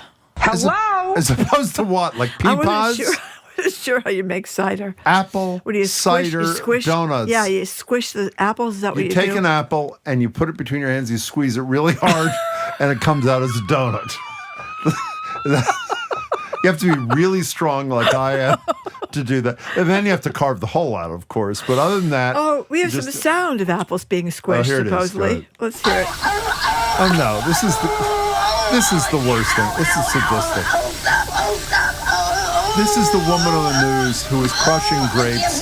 Yeah, she was she crushing fell out grapes. of the bucket, and she was experiencing incredible pain, and our staff thinks that's funny, which is not. It was very horrible pain she was experiencing. John from Nantucket. Nantucket. What do you think? Hi, John. Greetings. Yeah. I just wanted to let you know that my one failure as a parent was not convincing my daughter that pumpkin spice lattes are just plain evil. You're right. There you go. They're just awful. She's a lovely person other than that. And did you attempt, wait a second, John, did you attempt to convince her, or you just assumed that and then you failed, obviously. And I failed. That's what I said. It's my failure as a parent. So sorry. So, well, but autumn is the best season because I get to bring my 2 Labradors out into the field and go pheasant hunting. So I disagree with you there, Jim. Autumn is by far the best season. You know, you did remind me of the fact that you can't bring dogs on most beaches in the summertime, but you can bring dogs on the beach in the fall. But John, he wasn't talking right? about the beach. He's talking about going pheasant hunting. I know, but you can also go on the beach with a dog, which is That's nice. True. Correct. Very That's exactly right. But let me just be clear here, though. But what do you do with the pheasant after you kill it there? What do you do with the pheasant? I clean it and I throw it in the crock pot with a can of either cream of mushroom or cream of celery, and they're really tasty. My wife won't eat it, but I love them. Okay. Well, I hope your daughter does. John, thank you. That was an up and down call, depending on whether talking about your daughter or the pheasant. You ever had pheasant? No. That actually sounds pretty appealing. Well, there. you can let me know. Pheasant's like a chicken, right? Is I that guess like a so. chicken? I've never had it. What I've is never a had pheasant? it. I don't know. It's a bird. It's like a big chicken. Flies. It's like a chicken, right? I guess so. Okay. This person made apple crisp yesterday with a scoop of vanilla ice cream. Oh, let me tell you something. That is real. I have to say. Apple pie? That is really good. Do you prefer ice cream or cheese with your apple pie, I don't like Jim? that. I don't like the cheese thing. But let me just say this: toasted apple cider ice cream sandwiches. That was I can that get woman behind that. What do you think about? Would you not prefer apple crisp to apple pie? Yes. I would. I'm not a big apple pie person. No, nor am I. But yeah. What kind of okay. pie do you like, Jim? What kind of pie is my favorite pie? This is actually, you're going to think it's made up. On my honor, I'm raising my right. You know what my favorite pie is? Pumpkin. Oh, pumpkin. And it's not pumpkin spice, by the way. It is pumpkin. Like at Thanksgiving. Like whenever it's to have it. And it's really good. And by the way, pumpkin pie, since you asked, is not terribly high calorie. Did you know that? I did not know that. Well, I'm telling you that right now. I like banana cream pie with real whipped cream.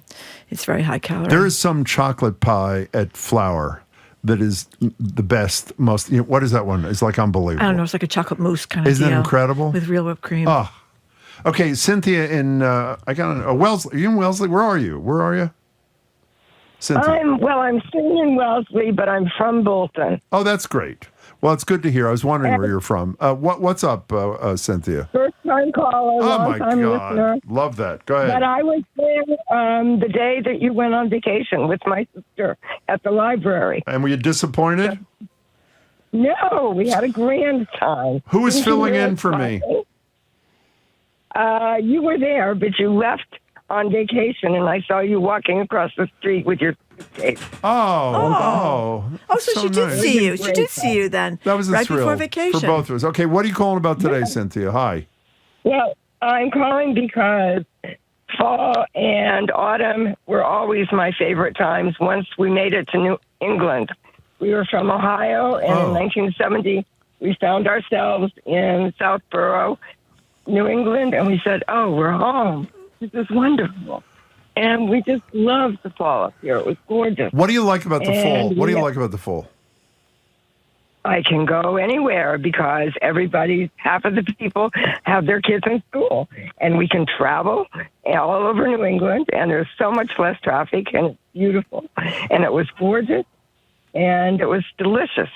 By the way, can I tell you something? That's the first argument I've heard this whole segment that is somewhat compelling. Do you hear what she said about one of the pluses about fall? Kids are in school. They are in school. So they're not overrunning everything. Cynthia, that was an excellent first call. Hope to see you at the library again sometime soon. Here's Meredith from Needham. The weather is certainly beautiful, but the leaves change in color on the tree remind me they are dying. All that good weather is dying. I'm trying to have a good attitude about it, but thinking about all this dying is not helping my anxiety because I know what's coming. I'm with you, Jim. Okay, can I say, I hate to be positive after that text, but there's, besides cider donuts, is one other positive. F. Vasquez, who is watching on YouTube, chicken pot pie, he says, is the best pie in the world. And what's that got to do with fall? Well, one, he's talking about pies. You asked me what my favorite pie was. He answered. Okay. But equally importantly, that's when you eat chicken pot pie in fall. You have a cider donut, and you have chicken pot pie. You could eat chicken pot pie just as much in the winter. Oh, no, you can't. You can't. Now, let me ask you a question, Jared. I don't really care what you think about fall. He is such an oddball. What do you think about the fact that I said on the air that I can't believe we never did a show about cider donuts, and then one of our colleagues rudely sent us a message saying that not only did we do a show, Aiden drove like 3,000 miles to get cider donuts to bring for the show, and neither of us have any recollection. What do you think of that? That's probably bad, although I can't remember anything either Don't anymore. you forget a lot of stuff? The server deletes the moment the show is over. I know. Well, it's true because you have to read so much every day to get ready for the show, and then you just the next day you're reading more to get ready. So it all becomes a big kind of mush. It does. A blur. Do you like fall? Or you don't? I have two cider donuts waiting for me at home.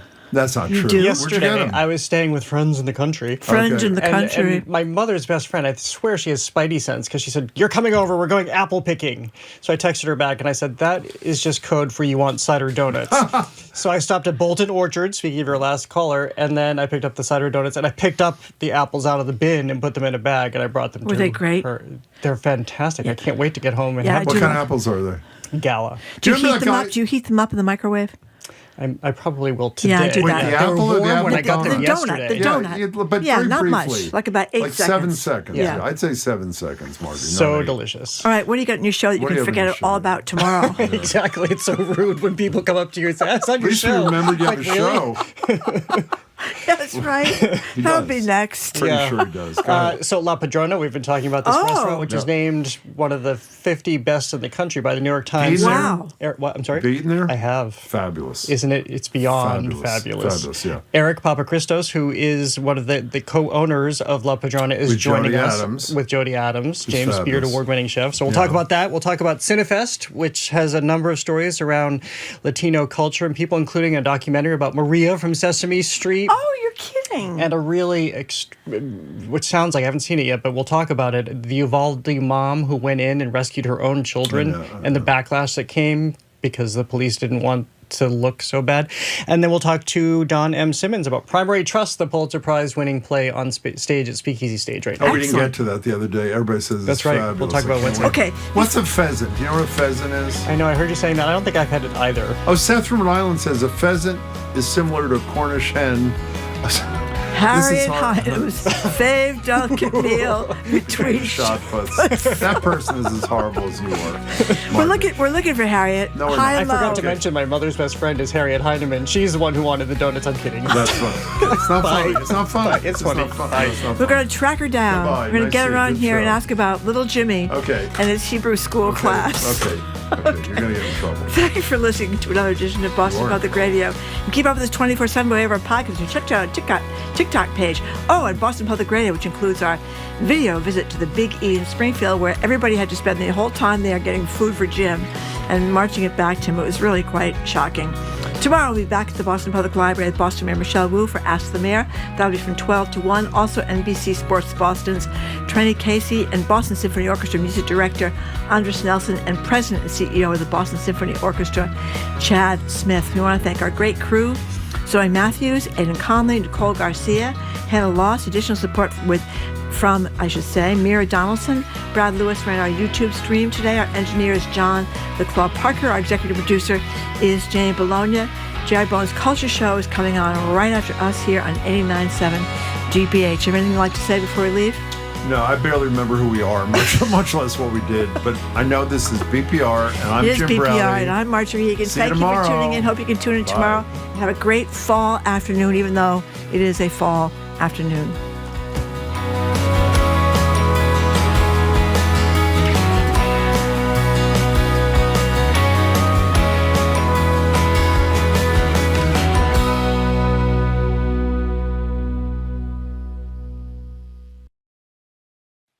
What's trending? What's interesting? What's going on around town? We're talking all things arts and culture on The Culture Show, next on GBH 89.7. Funding for our programs comes from you. And Mass General Brigham Health Plan, providing coverage plans for individuals, families, employers, and retirees with benefits that help you live in your moment. More at massgeneralbrighamhealthplan.org. Start your week off right with detectives who are rarely wrong. Mystery, mayhem, and more await with Midsummer Murders at 8 and Foyle's War